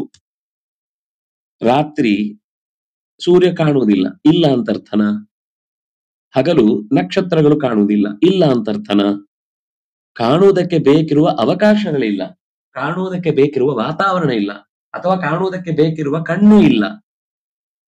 ಒಬ್ಬ ಕುರುಡರಿಗೆ ಕಾಣಲ್ಲ, ಎಲ್ರಿಗೂ ಕಾಣ್ತಾ ಇದೆ, ನಿಂಗೆ ಕಾಣಲ್ಲ ಅಂದ್ರೆ ಏನರ್ಥ ಅಂತ ಕೇಳಲಿಕ್ಕಿಲ್ಲ. ಅವನಿಗೆ ಕಣ್ಣಿಲ್ಲ, ಅದರಿಂದ ಕಾಣಲ್ಲ. ಕಾಣಲ್ಲ ಅನ್ನೋದಕ್ಕೆ ಹಲವು ಕಾರಣಗಳಿವೆ. ನಾವು ಅದರಲ್ಲಿ ಯಾವ ಕಾರಣದಿಂದಾಗಿ ನಮಗೆ ಕಾಣ್ತಿಲ್ಲ ಅನ್ನೋದನ್ನ ತಿಳ್ಕೊಂಡ್ರೆ ಕಾಣುವುದಕ್ಕೆ ಬೇಕಿರುವ ಕಣ್ಣನ್ನ ತೆರೆದುಕೊಳ್ಳಿಕ್ಕೆ ಶಕ್ತಿ ಸಿಗುತ್ತೆ. ಅವ್ಯಕ್ತವಾದ ತತ್ವವನ್ನ ಈ ವ್ಯಕ್ತಗೊಳ್ಳುವ ಸತ್ವರಜಸ್ ತಮಸ್ಸು ಗುಣದಿಂದ ಪ್ರಭಾವಿತವಾದ ಮಣ್ಣು, ನೀರು, ಬೆಂಕಿ, ಗಾಳಿ, ಆಕಾಶವೆನ್ನುವಂತಹ ಪಂಚಭೂತಗಳ ನಿರ್ಮಾಣದಿಂದ ಆದ ಕಂಗಳಿಗೆ ಅದರಿಂದ ಏನೂ ಕಾಣ್ಲಿಕ್ಕೆ ಸಾಧ್ಯ ಇಲ್ಲ. ಪಂಚಭೂತಗಳನ್ನೇ ನೋಡುತ್ತಷ್ಟೇ ಅದು. ಅವನು ಅವ್ಯಕ್ತ. ಆದ್ರೆ ವ್ಯಕ್ತವಾದ ಜಗತ್ತನ್ನ ಕಾಣ್ಲಿಕ್ಕೆ ಈ ಕಣ್ಣು ಸಾಕು. ಮತ್ತೆ ಇದು ಯಥಾ ಪ್ರಕಾರ ನಿರ್ನಾಮ ಹೊಂದುವಂತಹದ್ದು ಯಾವಾಗ ಅಂದ್ರೆ ರಾತ್ರಿಯ ಆಗಮವಾಗಲು, ಅಂದ್ರೆ ಹಗಲಿನ ಸಂಧ್ಯೆ ಮುಗಿದು ರಾತ್ರಿ ಆಗುವ ಹೊತ್ತಿಗೆ ಇಡೀ ಜಗತ್ತು ಅನ್ನೋದು ಮತ್ತೆ ಮೂಲ ಸ್ಥಿತಿಗೆ ಹೋಗುವುದಕ್ಕೆ ಬೇಕಿರುವಂತಹ ಸಿದ್ಧತೆಯನ್ನ ಪಡೆಯುತ್ತೆ ಅಂತ ಇಷ್ಟು ಅಂಶವನ್ನು ಈ ಪದ್ಯದಲ್ಲಿ ಹೇಳಿದ್ದಾರೆ. ಯಾರಾದ್ರೂ ಹೇಳ್ತೀರಾ?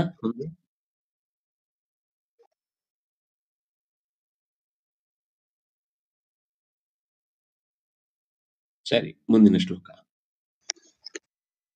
ಭೂತಗ್ರಾಮಸ್ಯೇವಾಯಂ ಭೂತ್ವಾ ಭೂತ್ವಾ ಪ್ರಲೀಯತೆ ರಾತ್ರ್ಯಾಗಮೇ ವಶಃ ಪಾರ್ಥ ಪ್ರಭವತ್ಯಃ ರಾಗಮೇ. ನೋಡಿ, ಮತ್ತೆ ಎಚ್ಚರಿಕೆ ಕೊಟ್ರು. ನಾವು ಕೆಲವೊಂದ್ ಸರ್ತಿ ಇದು ಒಂದ್ಸಲ ಎಲ್ಲಿಂದಲೋ ಬಂತು, ಮತ್ತೆ ಇನ್ನೊಂದು ಮರೆಯಾಗಿ ಹೋಯ್ತು, ಮತ್ತೆ ಯಾವತ್ತು ಬರಲ್ಲ, ಒಂದೇ ಲೈಫ್ ಅಲ್ವಾ, ಕೃಷ್ಣನು ಇಲ್ಲಿ ಹಾಗೆ ಹೇಳಿದ್ದಾನಲ್ವಾ ಅಂತ ಹೀಗೊಂದು ಸಂದೇಹ ಬರ್ಲಿಕ್ಕೆ ಅವಕಾಶ ಇದೆ. ಅದಕ್ಕೆ ಕೃಷ್ಣ ಅಲ್ಲೇ ಸ್ಪಷ್ಟ ಮಾಡಿದ, ಭೂತಗ್ರಾಮ ಸ ಏವಾಯಂ. ಪೂರ್ವದ ಪ್ರಳಯದಲ್ಲಿ ನಷ್ಟಗೊಂಡ ಮರೆಯಾದ ಎಲ್ಲ ಪಂಚಭೂತಗಳ ಸೂಕ್ಷ್ಮ ರೂಪಗಳು ಕೂಡ ಪ್ರಕೃತಿಯಲ್ಲಿ ಅವ್ಯಕ್ತವಾಗಿ ಇರುವಂಥದ್ದು. ಮತ್ತೆ ಸೃಷ್ಟಿಯ ಹಗಲಿನ ತುದಿ ಮೊದಲಾದಾಗ ಈ ಎಲ್ಲ ಭೂತಗ್ರಾಮಗಳು ಮತ್ತೆ ಮತ್ತೆ ಅದೇ ಕಾಣಿಸಿಕೊಳ್ಳುತ್ತೆ. ಭೂತಗ್ರಾಮ ಸ ಏವಾಯಂ ಭೂತ್ವಾ ಭೂತ್ವಾ ಪ್ರಲೀಯತೆ. ಈ ವೀಪ್ಸಾದ ಉದ್ದೇಶ, ಈ ಪ್ರಳಯ ಮತ್ತು ಸೃಷ್ಟಿಯ ಚಕ್ರ ಅನ್ನೋದು ನಮಗೆ ಲೆಕ್ಕಕ್ಕೆ ಸಿಗದಷ್ಟು ಹಿಂದಿನಿಂದ ಆಗ್ತಾನೇ ಇದೆ, ಆಗ್ತಾ ಇದೆ, ಆಗ್ತಾನೇ ಇರುತ್ತೆ. ಇದನ್ನು ನಾವು ತಪ್ಪಿಸ್ಲಿಕ್ಕೆ ಸಾಧ್ಯ ಇಲ್ಲದೆ ಇರುವಂತದ್ದು. ರಾತ್ರ್ಯಾಗಮೇ ಅವಶಃ.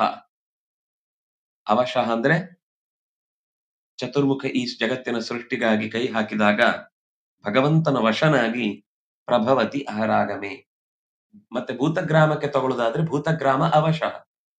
ತಾನು ಬರಬೇಕು ಅಂತ ಪಂಚಭೂತಗಳು ಎಲ್ಲೂ ಕೂಡ ಅಥವಾ ಜೀವಜಾತಗಳು ಎಲ್ಲೂ ಕೂಡ ತಮ್ಮ ಹಕ್ಕು ಅಂತ ಗಲಾಟೆ ಮಾಡಿ ಬರ್ಲಿಕ್ಕಾಗುದಿಲ್ಲ. ಬಂದ ಮೇಲೆ ಗಲಾಟೆ ಮಾಡ್ತಾರೆ, ನನ್ನ ಬದುಕು ನನ್ನ ಹಕ್ಕು ಅಂತ. ಆದ್ರೆ ಬರುವುದಕ್ಕೆ ಅವರು ಯಾರ ಒಳಗಿನ ನಿರ್ಧಾರವೂ ಕೂಡ ಕಾರಣವಾಗುವುದಿಲ್ಲ. ಬರ್ಲಿಕ್ಕಿರುವಂತಹ ಅವರ ಕರ್ಮ, ಬರ್ಲಿಕ್ಕಿರುವಂತಹ ಅವರ ಸ್ವಭಾವ, ಬರ್ಲಿಕ್ಕಿರುವಂತಹ ಅವರ ಕಾಲದ ವ್ಯವಸ್ಥೆ ಒಡಗೂಡಿದಾಗಲೇ ಈ ಜಗತ್ತಿನ ನಿರ್ಮಾಣ ಅನ್ನೋದು ಅಚ್ಚುಕಟ್ಟಾಗಿ ನಡೀತಾ ಇರುತ್ತೆ. ರಾತ್ರಿ ಆದಾಗ ಮಗುವೊಂದು ತಾನು ಆಟವಾಡುವುದಕ್ಕಾಗಿ ಸಮುದ್ರದ ತೀರದಲ್ಲಿ ಕಾಲಿಟ್ಟು ಕಟ್ಟಿದ ಮರಳಿನ ಮೂಟೆಯನ್ನ ತಾನೇ ಒದ್ದು ಅತ್ಯಂತ ನಿರಾತಂಕವಾಗಿ ಖುಷಿಯಿಂದ ಹೊರಟು ಹೋಗುತ್ತೋ ಹಾಗೆ ಇಡೀ ಜಗತ್ತನ್ನ ತನ್ನ ಉದರದಲ್ಲಿ ಇರಿಸಿ ಅದನ್ನ ವಿಶ್ರಾಂತಿಗಾಗಿ ತನ್ನ ತೊಟ್ಟಿಲಲ್ಲಿ ಹಾಕಿ ಮತ್ತೆ ಸೃಷ್ಟಿಯ ಆರಂಭಕ್ಕೆ ಅಂತ ಬಂದಾಗ ಮೀನು ತನ್ನ ಮರಿಗಳನ್ನ ನುಂಗಿ ಮತ್ತೆ ಅನುಕೂಲಕರವಾದ ಶತ್ರುಗಳಿಂದ ಆಪತ್ತಿಲ್ಲದ ಜಾಗದಲ್ಲಿ ಹೇಗೆ ಬಾಯಿ ತೆರೆದು ಎಲ್ಲವನ್ನು ಮತ್ತೆ ಹೊರಕ್ಕೆ ಬಿಡುತ್ತದೋ ಹಾಗೆ ಇಡೀ ಜಗತ್ತನ್ನ ಮತ್ತೆ ಮರಳಿ ತಂದು ನಿಲ್ಲಿಸ್ತಾನೆ ಅನ್ನುವುದು ಒಟ್ಟು. ಆ ಶಬ್ದದಲ್ಲಿ ಬಂದದ್ದು ಭೂತಗ್ರಾಮ. ಭೂತ ಅಂದ್ರೆ ಎರಡು ಅರ್ಥ, ಒಂದು ಜೀವಜಾತ, ಇನ್ನೊಂದು ಪಂಚಭೂತ. ಜೀವಜಾತಗಳಾಗ್ಲಿ ಪಂಚಭೂತಗಳಾಗ್ಲಿ ಅವುಗಳೇ ಮತ್ತೆ ಮತ್ತೆ ಮತ್ತೆ ಮತ್ತೆ ಹುಟ್ಟುತ್ತಾ ಇರುತ್ತೆ. ಅಂದ್ರೆ ಒಂದು ಸೃಷ್ಟಿಯ ಚಕ್ರ ಮುಗಿಯೋ ತನಕನೂ ಮತ್ತೆ ಹುಟ್ಟುವುದು ಮತ್ತೆ ಸಾಯುವುದು ಅಂತ ಇರುತ್ತೆ. ಅಥವಾ ಭೂತಗ್ರಾಮ ಅಂತ ಶಬ್ದದಿಂದ ಪಂಚಭೂತಗಳನ್ನು ಇಟ್ಟುಕೊಂಡಾಗ, ಯಾಕೆಂದ್ರೆ ಬಿಡುಗಡೆಯ ದಾರಿಗೆ ಬರುವವನು ಈ ಚಕ್ರ ಮುಗಿದ ಮೇಲೆ ಮತ್ತ ಅವನೇ ಬರಲ್ಲ, ಇಬ್ರು ಬರಲ್ಲ. ಕತ್ತಲೆಯ ಕೋಣೆಯತ್ತ ಬೆನ್ನು ಮೋರೆ ಹಾಕಿದವನು ಬರಲ್ಲ, ಕತ್ತಲೆಯ ಕೋಣೆಗೆ ಬೆನ್ನು ಹಾಕಿದವನು ಮತ್ತೆ ಈಚೆ ಬರಲ್ಲ. ಅಂದ್ರೆ ಬೆಳಕಿನ ಲೋಕಕ್ಕೆ ಹೋದವನು ಬರಲ್ಲ. ಈ ಮಧ್ಯದಲ್ಲಿ ಅದು ಬೇಡ ಇದು ಬೇಡ ಅಂತ ಇರ್ತಾರಲ್ಲ, ಅವ್ರು ಮಾತ್ರ ಬರ್ತಾರೆ. ಅವರನ್ನ ನಿತ್ಯ ಸಂಸಾರಿಗಳು ಅಂತ ಕರೀತಾರೆ. ಅವರು ಈ ಚಕ್ರದಲ್ಲಿ ಸುತ್ತುತ್ತಾ ಇರ್ತಾರೆ. ಹಾಗೆ ಈ ಸೃಷ್ಟಿಯಾದಂತಹ ಭೂತ ಜಗತ್ತಿನ ಸೃಷ್ಟಿಯ ವೈಚಿತ್ರ್ಯಗಳೇನಿದೆ ಇದೆಲ್ಲವೂ ನಾಶವಾಗತ್ತೆ ಮತ್ತೆ ಹುಟ್ಟತ್ತೆ, ನಾಶವಾಗತ್ತೆ ಮತ್ತೆ ಹುಟ್ಟತ್ತೆ. ಭೂಮಿಯ ಆಯುಷ್ಯ ಚತುರ್ಮುಖನ ಒಂದು ಹಗಲು, ಅಂದ್ರೆ ಒಂದು ದಿನ, ಹಗಲು ಅಂತ ಹೇಳಿದ್ರೆ ಒಂದು ಇಡೀ ದಿನ ಮುಗಿದಾಗ 864 ಕೋಟಿ ವರ್ಷಗಳು ದಾಟಿದಾಗ ಈ ಭೂಮಿ ಒಂದ್ ಸರ್ತಿ ತನ್ನ ಪೂರ್ಣ ಸ್ಥಿತಿಯನ್ನ ಕಳ್ಕೊಂಡು ಮತ್ತೆ, ಅಂದ್ರೆ ಜಗತ್ತು ಪೂರ್ತಿ ನಾಶ ಆಗುದಿಲ್ಲ, ಭೂಮಿಯ ಒಂದು ವಲಯ ಮಾತ್ರ ನಾಶವಾಗುವಂಥದ್ದು. ಜಗತ್ತು ಪೂರ್ತಿ ನಾಶ ಆಗುದು ಅಂದ್ರೆ ಅನಂತ ಗ್ರಹ ತಾರೆಗಳಿಂದ ಕೂಡಿದಂತಹ ಪ್ರಪಂಚ ಏನಿದೆ ಅದು ನಾಶ ಆಗುವುದು ಇಡೀ ಚತುರ್ಮುಖನ ಆಯುಷ್ಯ ಮುಗಿದಾಗ. ಇಷ್ಟು ಈ ಶ್ಲೋಕದ ಭಾವ ಅಂತ ತಿಳಿಬಹುದು. ಪರಸ್ತಸ್ಮಾತ್ತು ಭಾವೋನ್ಯೋ ವ್ಯಕ್ತೋ ವ್ಯಕ್ತ ಸನಾತನಃ ಯಸ್ಸ ಸರ್ವೇಷು ಭೂತೇಷು ನಶ್ಯಸ್ಸು ನ ವಿನಶ್ಯತಿ. ಪರಸ್ತಸ್ಮಾತ್ತು ಭಾವೋನ್ಯಃ, ತಸ್ಮಾತ್ತು ತು ಪರಃ, ಈ ಪ್ರಪಂಚದ ಎಲ್ಲ ವಸ್ತುಗಳಿಗಿಂತ ಪರಃ, ಶ್ರೇಷ್ಠವಾದದ್ದು. ಅದು ಅನ್ಯಃ ಭಾವ, ಇಲ್ಲಿರುವ ಹಾಗಲ್ಲ. ಅದು ಇಲ್ಲಿರುವ ವಸ್ತುಗಳಂತೆ ಮಣ್ಣು ನೀರು ಗಾಳಿ ಬೆಂಕ ಆಕಾಶದ ವ್ಯಾಪ್ತಿ ಅದಕ್ಕಿಲ್ವೇ ಇಲ್ಲ. ಅದು ಅವ್ಯಕ್ತಾತ್ ಸನಾತನ. ನಾವು ಲೋಕದಲ್ಲಿ ಬಳಸುವಂತಹ ಸೃಷ್ಟಿಗೆ ಕಾರಣವಾದ ಅವ್ಯಕ್ತ ತತ್ವ ಅಂತ ಲಕ್ಷ್ಮೀ ತತ್ವವನ್ನೇನು ಹೇಳ್ತೀವೋ ಆ ಲಕ್ಷ್ಮೀ ತತ್ವಕ್ಕಿಂತಲೂ ಪರ ಸನಾತನ, ಅನ್ಯ, ನಮ್ಮ ಲೋಕದಲ್ಲಿರುವ ಎಲ್ಲ ವಸ್ತುಗಳಿಗಿಂತ ಅನ್ಯ. ಅನ್ಯ ಅಂದ್ರೆ ಗುಣದಿಂದ ಬೇರೆಯಾಗಿ ನಿಲ್ಲುವುದು, ಅದು ಭೇದ ಭಾವ ಹೇಳುವುದಲ್ಲ. ನಮಗೆ ಈ ಶಬ್ದಗಳ ಬಗ್ಗೆ ಸರಿಯಾದ ಶಾಸ್ತ್ರೀಯ ಕಲ್ಪನೆ ಇಲ್ಲದಿರುವುದರಿಂದ ಸಮಾಜದಲ್ಲಿ ಜನ ಅನೇಕ ಶಬ್ದಗಳನ್ನು ಹೀಗೆ ತಪ್ಪಾಗಿ ಭಾವಿಸಿ ಒಂದು ಮತೀಯರ ಮೇಲೆ ಅಥವಾ ಮತದ ಮೇಲೆ ದುರ್ಭಾವನೆಯನ್ನು ಬೆಳೆಸಿಕೊಂಡದ್ದು ನಡೀತಾನೆ ಇದೆ. ಇದು ಅನಂತ ಕಾಲದವರೆಗೂ ನಡೆಯುತ್ತೆ. ಈಗ ಯಾರೋ ಒಬ್ರು ತಿದ್ದಬಹುದು, ನಾಳೆ ಮತ್ತೆ ಆ ಭಾವನೆ ಮರ್ತು ಹೋಗುತ್ತೆ, ಮತ್ತೆ ಅದರ ಬಗ್ಗೆ ಅಸಹನೆ ಮೂಡುತ್ತೆ. ಈ ಭೇದ ಅನ್ನುವ ಶಬ್ದ ಶಾಸ್ತ್ರದಲ್ಲಿ ಬಳಸುವಂತದ್ದು ತಾನು ಎಲ್ಲರಿಗಿಂತ ಬೇರೆ ಅಂತ ಗುರುತಿಸ್ಲಿಕ್ಕಾಗುವ ಅದರದ್ದೇ ಅದೊಂದು ವಿಶೇಷ ಗುಣ. ಭೇದ ಅಂದ್ರೆ ನಾವು ಲೋಕದಲ್ಲಿ ಹೇಳುವ ಭೇದ ಭಾವ ಅಲ್ಲ. ಮನಸ್ಸಿನಲ್ಲಿ ಒಬ್ರಿಗಿಂತ ಒಬ್ರು ಬೇರೆ, ನಾವು ಅವರನ್ನ ಹೋಲುವುದಿಲ್ಲ, ನಮಗೂ ಅವರಿಗೂ ಬರುವುದಿಲ್ಲ ಅನ್ನುವ ಭೇದ ಅಲ್ಲ ಅಲ್ಲಿ. ಈಗ ಪೆನ್ನು ಅನ್ನೋದು ಒಂದಿದ್ರೆ ಆ ಪೆನ್ನು ನೀವು ಹೇಳದೆಯೇ ಅದು ಚಕ್ರ ಅಲ್ಲ, ಅದು ಆಕಾಶ ಅಲ್ಲ, ಅದು ನೀರಲ್ಲ, ಅದು ಬೆಂಕಿ ಅಲ್ಲ, ಜಗತ್ತಿನಲ್ಲಿ ನಾವು ನೋಡುವ ಬೇರೆ ಇದಕ್ಕೆ ವಿರುದ್ಧವಾದ ವಸ್ತುಗಳ ಯಾವ ವಸ್ತುವೂ ಅಲ್ಲ ಅನ್ನೋದನ್ನ ಪೆನ್ನು ನೋಡುವಾಗ್ಲೇ ಒಟ್ಟಿಗೆ ಗೊತ್ತಾಗುತ್ತೆ. ಈಗ ಎರಡು ಒಂದೇ ತರದ ಎಲೆಗಳಿದ್ದಾಗ ಇದು ಆ ವೀಳ್ಯದೆಲೆ ಅಲ್ಲಪ್ಪ, ಇದು ಕರಿಮೆಣಸಿನ ಎಲೆ, ನಿಂಗ್ ನೋಡ್ಲಿಕ್ಕೆ ಹಾಗೆ ಕಾಣುತ್ತೆ, ಆದ್ರೆ ಇದು ಅದಕ್ಕಿಂತ ಬೇರೆ ಅಂತ ಕೆಲವೊಮ್ಮೆ ಹೇಳಬೇಕಾಗತ್ತೆ. ಅಂತ ಸಂದರ್ಭದಲ್ಲಿ ಸಾಮ್ಯಾಂಶ ಇದ್ದಾಗ ನಮಗೆ ಅದಕ್ಕಿಂತ ಇದು ಬೇರೆ ಅಂತ ಗುರುತು ಹಾಕ್ಲಿಕ್ಕೆ ಆಗಲ್ಲ. ಜೀವನಿಗೂ ಪರಮಾತ್ಮನಿಗೂ ಒಂದು ಅರ್ಥದಲ್ಲಿ ಸಮಾನವಾದ ಗುಣ ಇರುವುದು ಬೆಳಕು. 2 ಲೈಟ್ಗಳನ್ನು ಒಟ್ಟಿಗೆ ಉರಿಸುವಾಗ 2 ಬೆಳಕು ಬೇರೆ ಬೇರೆಯಾಗಿ ಪಕ್ಕ ಕಾಣುವುದಿಲ್ಲ. ತುಂಬಾ ವಿರುದ್ಧವಾದ ದಿಕ್ಕಿನಲ್ಲಿದ್ದಾಗ ಕಾಣಬಹುದು ಬಿಟ್ರೆ, ಫ್ಲಡ್ ಲೈಟ್ ನ ಹಾಗೆ 100 ದೀಪಗಳನ್ನು ಒಟ್ಟಿಗೆ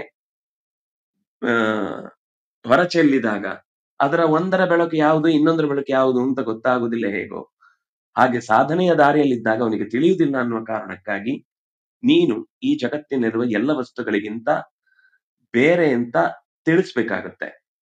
ಬೇರೆ ಕಡೆ ಗೊತ್ತಾಗುತ್ತೆ. ಈಗ ಫೋನ್ ಅಂದಾಗ ಅದು ಟಿವಿ ಅಲ್ಲ, ಅದು ಉಪಗ್ರಹ ಅಲ್ಲ, ಅದು ಫ್ಯಾನ್ ಅಲ್ಲ.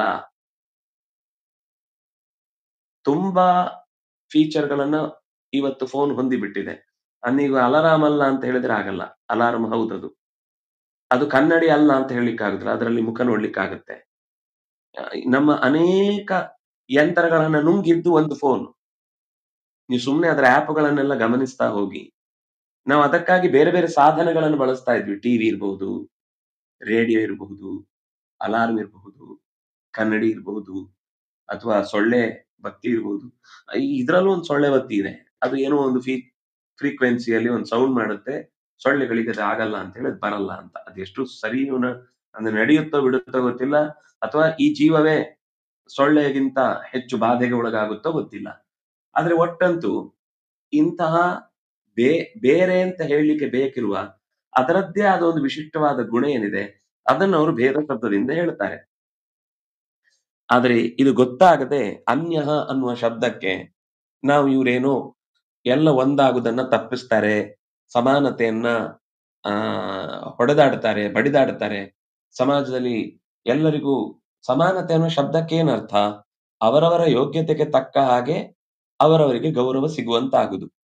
ಅದು ಖಂಡಿತ ಸಿಗಬೇಕು ಅನ್ನೋದನ್ನ ಶಾಸ್ತ್ರವು ಹೇಳುತ್ತೆ, ಲೋಕವು ಅದನ್ನ ಒಪ್ಪಿಕೊಳ್ಳುತ್ತೆ. ಶಾಸ್ತ್ರಕ್ಕಿಂತ ಆಚೆಗೆ ಬಂದಾಗ್ಲೂ ಲೋಕದಲ್ಲಿ ಅದನ್ನೇ ಒಪ್ಪತ್ತೆ. ಅದು ಶಾಸ್ತ್ರದಲ್ಲಿ ಹೇಳಿದ ತಕ್ಷಣ ಅನ್ಯ ಭೇದ ಅನ್ನುವ ಶಬ್ದ ತಿಳಿದ ತಕ್ಷಣ ಕಿರಿಕಿರಿ ಆಗುತ್ತೆ. ಯಾಕಂದ್ರೆ ನಾವು ಶಬ್ದದ ಅರ್ಥ ತಿಳ್ಕೊಳ್ಳದೆ ನಮಗಾದ ಆಗ್ರಹಗಳು. ಆದ್ರೆ ಭೇದ ಅನ್ನುವ ಶಬ್ದ ಹೇಳುವಂತಹದ್ದು ಅದರ ಸರಿಯಾದ ಗುಣವಂತಿಕೆ ಏನಿದೆಯೋ ಅದನ್ನ ಸರಿಯಾಗಿ ತಿಳಿಲಿಕ್ಕೆ ಎಷ್ಟೋ ಸರ್ತಿ ಬೇರೆ ವಸ್ತುಗಳ ಅಗತ್ಯ ಬರುವುದಿಲ್ಲ. ಅದು ಬೇರೆದಕ್ಕಿಂತ ಬೇರೆ ಉಳಿದ ಎಲ್ಲದಕ್ಕಿಂತ ಬೇರೆ ಅಂತ ಗೊತ್ತಾಗುತ್ತೆ. ಆದ್ರೆ ಯಾವುದು ಗೊತ್ತಾಗುದಿಲ್ಲೋ ಅದನ್ನ ಹೇಳ್ಬೇಕಾಗತ್ತೆ. ಈಗ ಪರಮಾತ್ಮ ಈ ಎಲ್ಲದಕ್ಕಿಂತ ಭಿನ್ನ. ಮೇಲ್ನೋಟಕ್ಕೆ ಸ್ವಲ್ಪ ಯೋಚನೆ ಮಾಡಿದ್ರೆ ಗೊತ್ತಾಗುತ್ತೆ.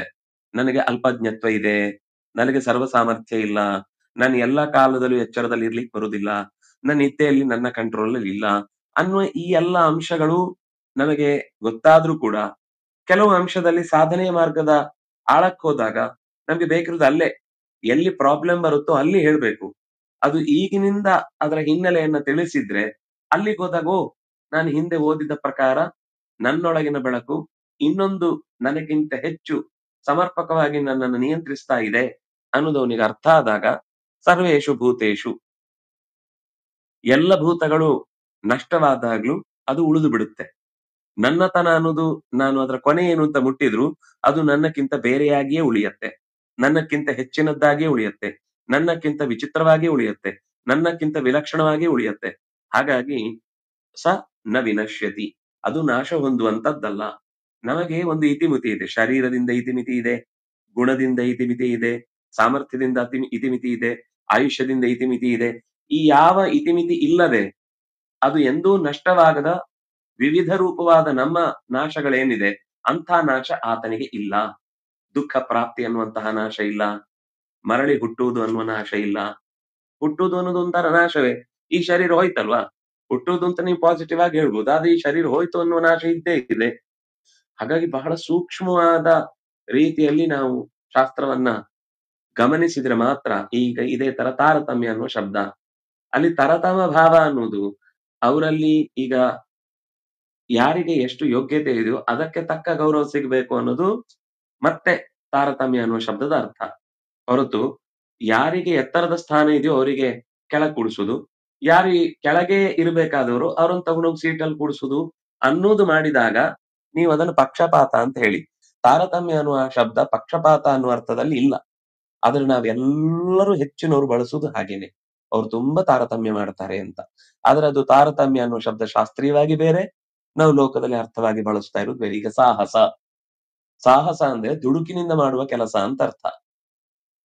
ಲೋಕದಲ್ಲಿ ಇವತ್ತು ಸಾಹಸ ಅಂದ್ರೆ ತುಂಬಾ ಉದ್ಯಮಶೀಲ, ಎಲ್ಲದಕ್ಕೂ ನಾನು ಮುಂದೆ ಅಂತ ಹೇಳ್ಕೊಂಡು ಸಾಗುವವನು ಅನ್ನುವ ಅರ್ಥದಲ್ಲಿ ಬಳಕೆ ಇದೆ. ಆದ್ರೆ ಸಾಹಸ ಅನ್ನೋ ಶಬ್ದಕ್ಕೆ ಶಾಸ್ತ್ರದಲ್ಲಿ ದೋಷ ಅದು. ಭೀಮಸೇನನನ್ನ ಅವನು ಯಾವತ್ತೂ ಸಾಹಸ ಮಾಡ್ತಿರ್ಲಿಲ್ಲ ಅಂತ ಹೇಳುತ್ತೆ. ಅಂದ್ರೆ ನೀನು ಸಾಹಸ ಮಾಡ್ಲಿಲ್ವಾ ಅಂತ ನೀವು ನಿಮ್ಮ ಭಾಷೆ ಅರ್ಥವನ್ನು ಇಟ್ಕೊಂಡು ಪ್ರಶ್ನೆ ಕೇಳಿದ್ರೆ ಅದು ತೀರ ವಿರುದ್ಧವಾದ ಅರ್ಥ ಆಯ್ತು. ಇಂಥ ತುಂಬಾ ಶಬ್ದಗಳು ಶಾಸ್ತ್ರೀಯವಾದ ಬಳಕೆ ಬೇರೆ, ಜುಗುಪ್ಸ ಇರಬಹುದು, ಆಂತರ್ಯ ಇರಬಹುದು, ಇದೆಲ್ಲ ಶಬ್ದಗಳು ಕೂಡ ಹೊಸತಾದ ಶಾಸ್ತ್ರೀಯ ಬೇರೆ ಒಂದು ಮುಖವನ್ನು ಇಟ್ಟುಕೊಂಡಿದ್ರೆ ಮಾತ್ರ ಆಗ ನಮಗೆ ಶಾಸ್ತ್ರ ಅರ್ಥ ಆಗ್ಲಿಕ್ಕೆ ಸುಲಭ ಆಗ್ಲಿಕ್ಕೆ ಆಗತ್ತೆ. ಈ ಅಂಶದಲ್ಲಿ ತಸ್ಮಾತ್ ನಾವು ಹಿಂದೆ ಕಂಡ ಭೂತಗ್ರಾಮಗಳಿಗಿಂತ ಅಥವಾ ಚತುರ್ಮುಖನ ಇಡೀ ಜಗತ್ತಿನ ವ್ಯಾಪ್ತಿಗಿಂತ ಆಚೆಗೆ ಇದೆ. ಆದ್ರೆ ಅದು ಭಾವವು ದ್ವಿಧೇತರ. ಈ ಭಾವ ಅಂದ್ರೆ ಸುಖವಾಗಿರುವಂತದ್ದು, ಯಾವಾಗ್ಲೂ ಇರುವಂತದ್ದು ಅಂತ ಅರ್ಥ. ಅದು ಪರಮಾತ್ಮ ಒಬ್ನೇ. ಆದ್ರಿಂದಾಗಿ ಅದು ಅವ್ಯಕ್ತ ಆಗಿರುತ್ತೆ. ಅವ್ಯಕ್ತಾತ್ ಸನಾತನಃ. ನಾವು ಲೋಕದಲ್ಲಿ ಕಾಣುವ ಅವ್ಯಕ್ತ ತತ್ವಕ್ಕಿಂತಲೂ ಕೂಡ, ಪ್ರಕೃತಿ ತತ್ವಕ್ಕಿಂತಲೂ ಕೂಡ, ಚಿತ್ ಪ್ರಕೃತಿಗಿಂತಲೂ ಕೂಡ ಆಚೆಗೆ ಇರುವಂತಹ ಸದಾ ಲೋಕದಲ್ಲಿ ತನ್ನ ಇರವಿನಿಂದ ಅರಿವನ್ನ ಕೊಡುವ ವೇದಗಳ ಮಾತಿನಿಂದ ತನೋತಿ ತಿಳಿಯಲ್ಪಡ್ತಾನೆ. ಆದ್ರಿಂದಾಗ ಅವನನ್ನ ಸನಾತನ ಅನ್ನೋ ಶಬ್ದ ಹೇಳುತ್ತೆ. ಹೀಗೆ ಸರ್ವೇಷು ಭೂತೇಷು ನಶ್ಯತ್ಸು, ಜಗತ್ತಿನ ಎಲ್ಲ ಜೀವಜಾತಗಳು ಕೂಡ ಕೊನೆಯಾದರೂ ಕೂಡ ಅವನು ಕೊನೆಯಾಗುವುದಿಲ್ಲ. ಅಂದ್ರೆ ಜೀವನಾಶ ಆಗುದಿಲ್ಲ.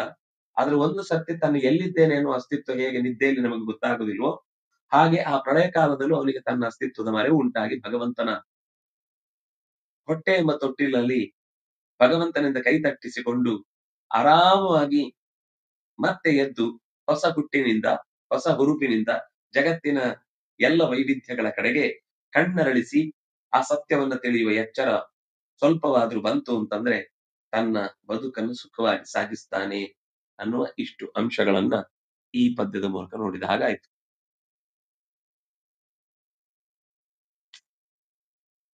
ಒಂದು ಹಾಡು ನೋಡುದಾದ್ರೆ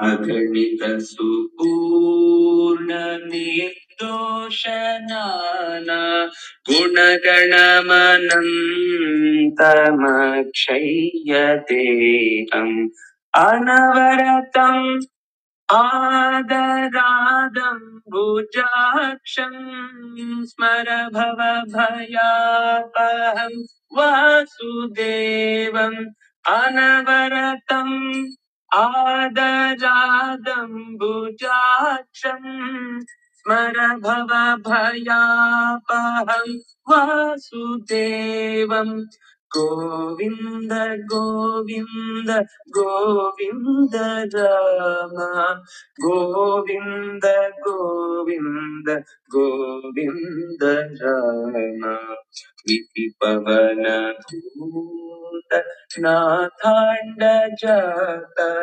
ತ್ರಿದಶಪತಿ ಮುಖ್ಯ ವೃಂದಾರಕೇಭ್ಯಂ ಮಕರ ವಪುಷಾಗಮಂ ಬ್ರಹ್ಮಣೇದಾತ್ ಅಚಲವರಮುದ್ಧದೇ ಕಚ್ಛಪೋಯ ಕ್ಷಿತಿಬಲಯ ಉದ್ಧದೇ ಸುಕರೋಯೋ ಹರಿರ ಸುರೇಂದ್ರ ಸಂಹಾರ ಹೇಳ ಅನವರತಂ ಆದರಾದಂ ಭುಜಾಕ್ಷಂ ಸ್ಮರ ಭವ ಭಯಾಪಹಂ ವಾಸುದೇವಂ ಅನವರತಂ ಆದರಾದಂ ಭುಜಾಕ್ಷಂ ಸ್ಮರ ಭವ ಭಯಾಪಹಂ ವಾಸುದೇವಂ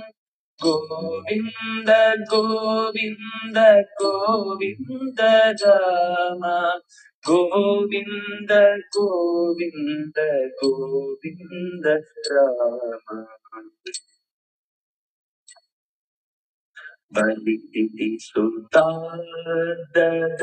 जिष्णवेयो नरपतिकुलान्तको रामदेव वसति चरसूदनो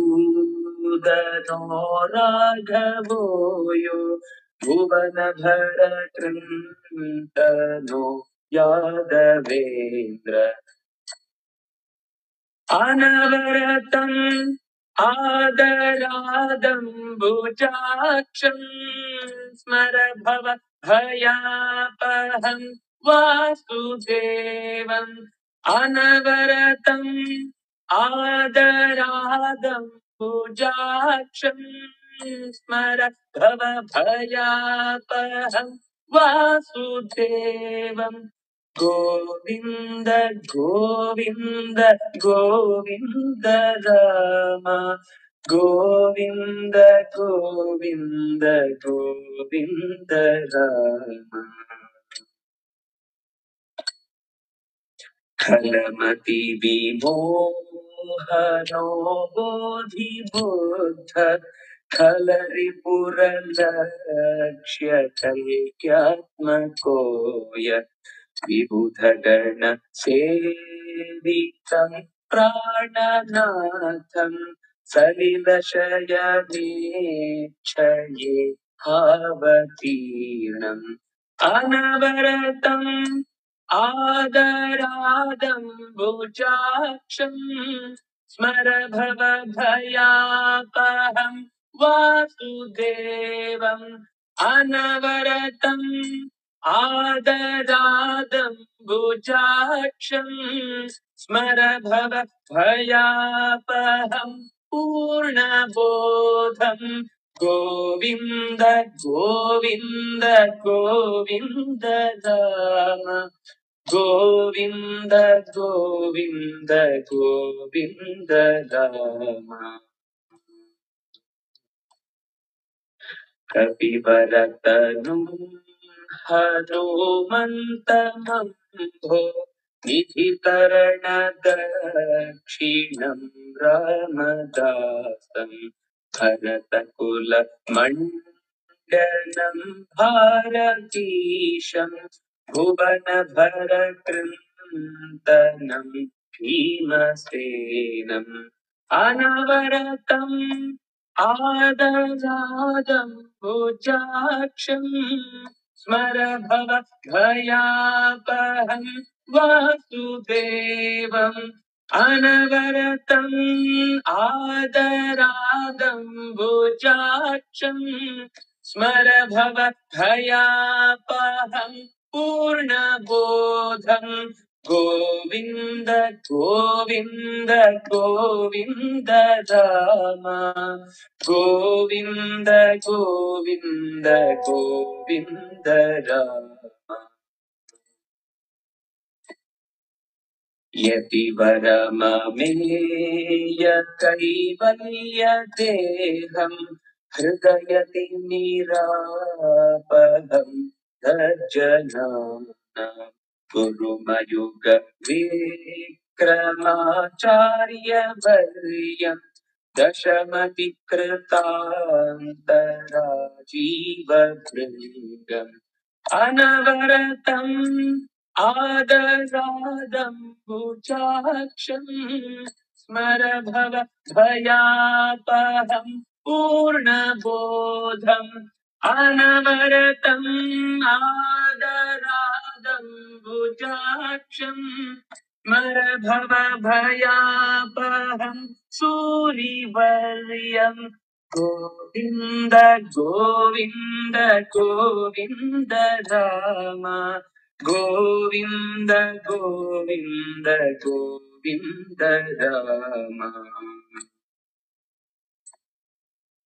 निखिल निगमान्तवेद्यं रमेशं गुणगणमजं सदा भावयन्तं सुजनगण सेवनीयं गुणाढ्यं खलजनसृगालचन्दोहसिंहम् अनवरतम् आदरादम्बुजाक्षं स्मर भवभयापहं पूर्णबोधम् अनवरतम् आदरादम्बुजाक्षं स्मर भवभयापहं सूरिवर्यं गोविन्द गोविन्द गोविन्द राम गोविन्द गोविन्द गोविन्द राम हरिरतमतिं गुरुं सज्जनानां निजजनमनोरथान् पूरयन्तं सुतमय महाभिसूक्ष्मार्थसार्थां प्रियतमनिजेच्छया दर्शयन्तम् अनवरतम् आदरादम्बुजाक्षं स्मर भवभयापहं सूरिवर्यम् अनवरतम् आदरादम्बुजाक्षं स्मर भवभयापहं सूरिसूनुं गोविन्द गोविन्द गोविन्द राम गोविन्द गोविन्द गोविन्द राम प्रवचन परं गुरुं सज्जनानां निखिल निगमस्य माध्वस्य नित्यं लिकुच तिलकात्मजानां प्रसादात् अवरजनिनाकृतागीतिकेयम् अनवरतम् आदरादम्बुजाक्षं स्मर भवभयापहं वासुदेवम् अनवरतम् आदरादम्बुजाक्षं स्मर भवभयापहं पूर्णबोधम् अनवरतम् आदरादम्बुजाक्षं स्मर भवभयापहं सूरिवर्यम् अनवरतम् आदरादम्बुजाक्षं स्मर भवभयापहं सूरिसूनुं गोविन्द गोविन्द गोविन्द राम गोविन्द गोविन्द गोविन्द राम गोविन्द गोविन्द गोविन्द राम गोविन्द गोविन्द गोविन्द राम गोविन्द राम गोविन्द राम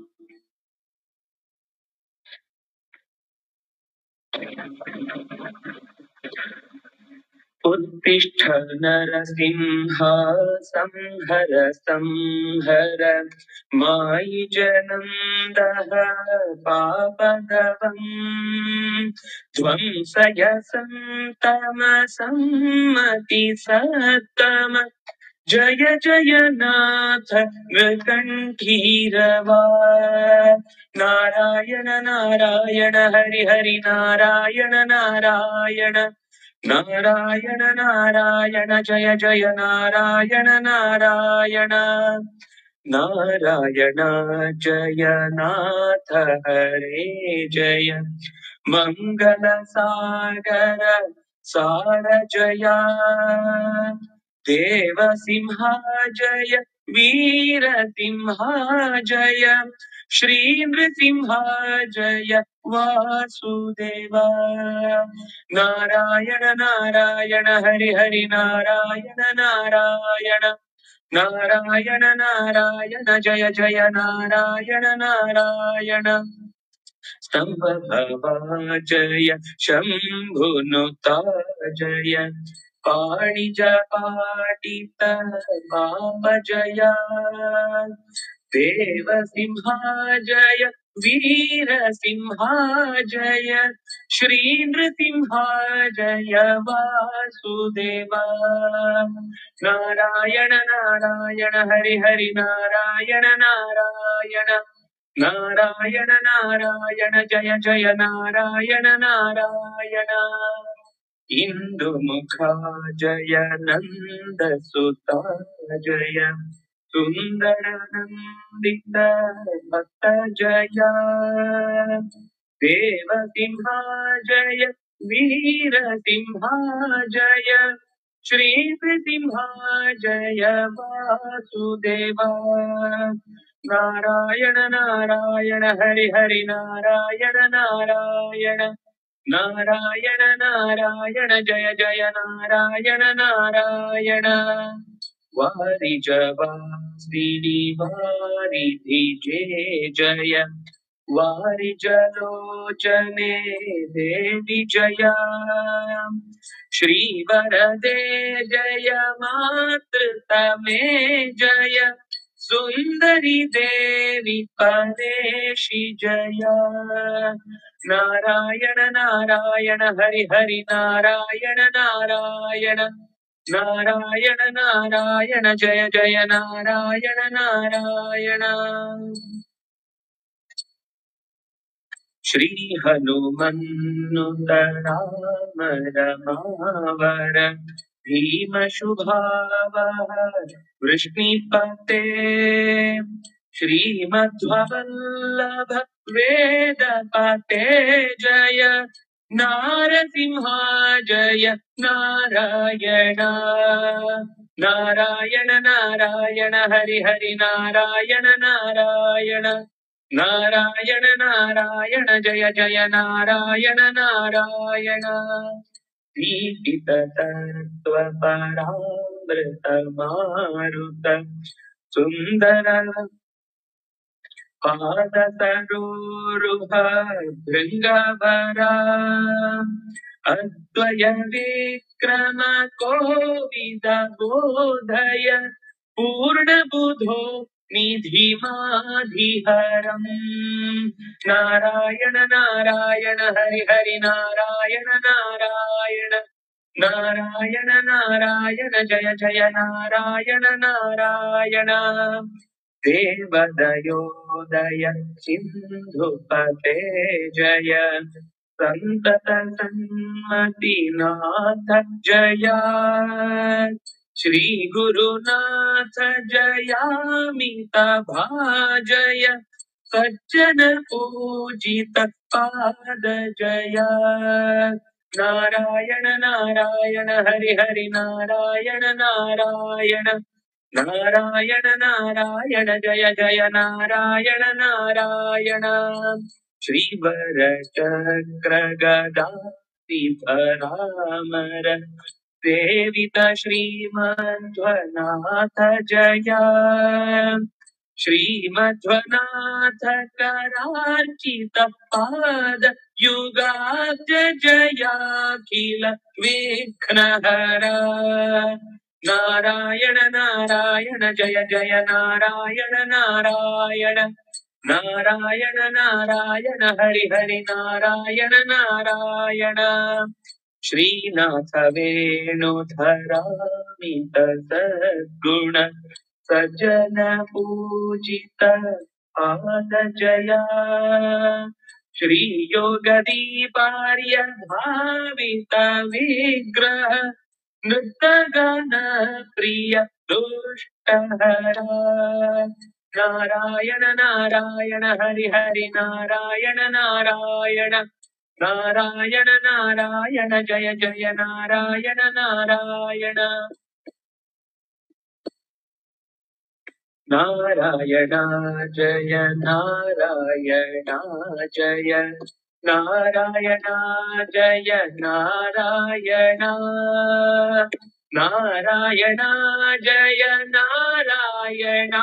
जय नारायण जय नारायण जय नारायण नारायण नारायण हरि हरि नारायण नारायण नारायण नारायण जय जय नारायण नारायण ನಾರಾಯಣ ನಾರಾಯಣ ಹರಿ ಹರಿ ನಾರಾಯಣ ನಾರಾಯಣ ನಾರಾಯಣ ನಾರಾಯಣ ಹರಿ ಹರಿ ನಾರಾಯಣ ನಾರಾಯಣ ನಾರಾಯಣ ನಾರಾಯಣ ನಾರಾಯಣ ನಾರಾಯಣ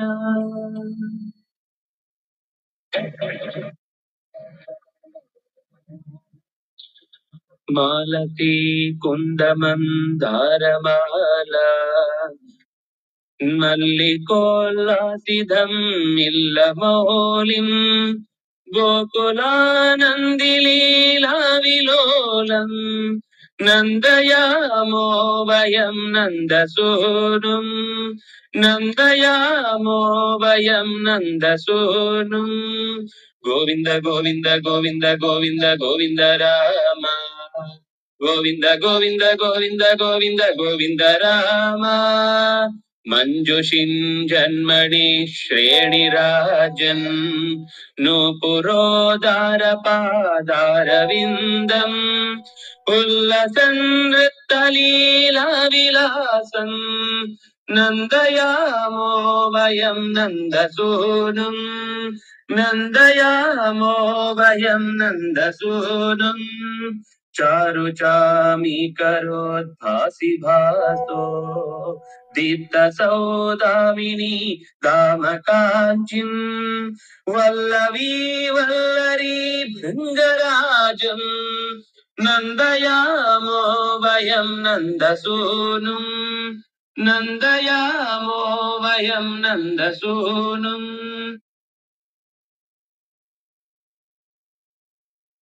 ಇನ್ಯಾರಾದ್ರೂ ಹೇಳೋರಿದ್ದೀರಾ? ಇಲ್ಲಿ ಇವತ್ತಿನ ಈ ಚಿಂತನೆಯನ್ನು ನಾವು ಯಥಾಶಕ್ತಿ ನಡೆಸಿದ್ದನ್ನು ಭಗವಂತನಿಗೆ ಸಮರ್ಪಿಸೋಣ. ಎಲ್ಲರಿಗೂ ಕೂಡ ಹೃತ್ಪೂರ್ವಕವಾದ ವಂದನೆಗಳು. ಈ ಹರಿದಿನದ ಪ್ರತಿಕ್ಷಣವೂ ಕೂಡ ಸಾರ್ಥಕವಾಗಿ ಭಗವಂತನ ಎಚ್ಚರದಲ್ಲಿ ಮುಂದಿನ ಬದುಕಿಗೆ ದೀಪವಾಗಲಿ, ಹಿಂದಿನ ಕತ್ತಲೆಯನ್ನು ಕಳೆಯುವುದಾಗಲಿ, ಈಗಿನ ಬದುಕಿಗೆ ಮತ್ತೆ ದೀಪದಡಿಯೇ ಕತ್ತಲೆ ಅಂತಾಗದೆ ಅದು ಬಲ್ವಿನಂತೆ ಸುತ್ತಲೂ ಬೆಳಕಾಗಲಿ ಅಂತ ಪ್ರಾರ್ಥಿಸಿ ಶ್ರೀಹರಿಯ ಪದತಲಗಳಲ್ಲಿ ನಮ್ಮ ಇವತ್ತಿನ ಎಲ್ಲ ಮನಸ್ಸಿನಲ್ಲಿ ಮೂಡಿದ ಭಾವನೆಗಳ ಸಮರ್ಪಣೆ ಮಾಡುತ್ತಾ ಶ್ರೀಹರಿ ಪ್ರಿಯತಾಂ ಶ್ರೀಕೃಷ್ಣ ಅರ್ಪಿತಮಸ್ತು.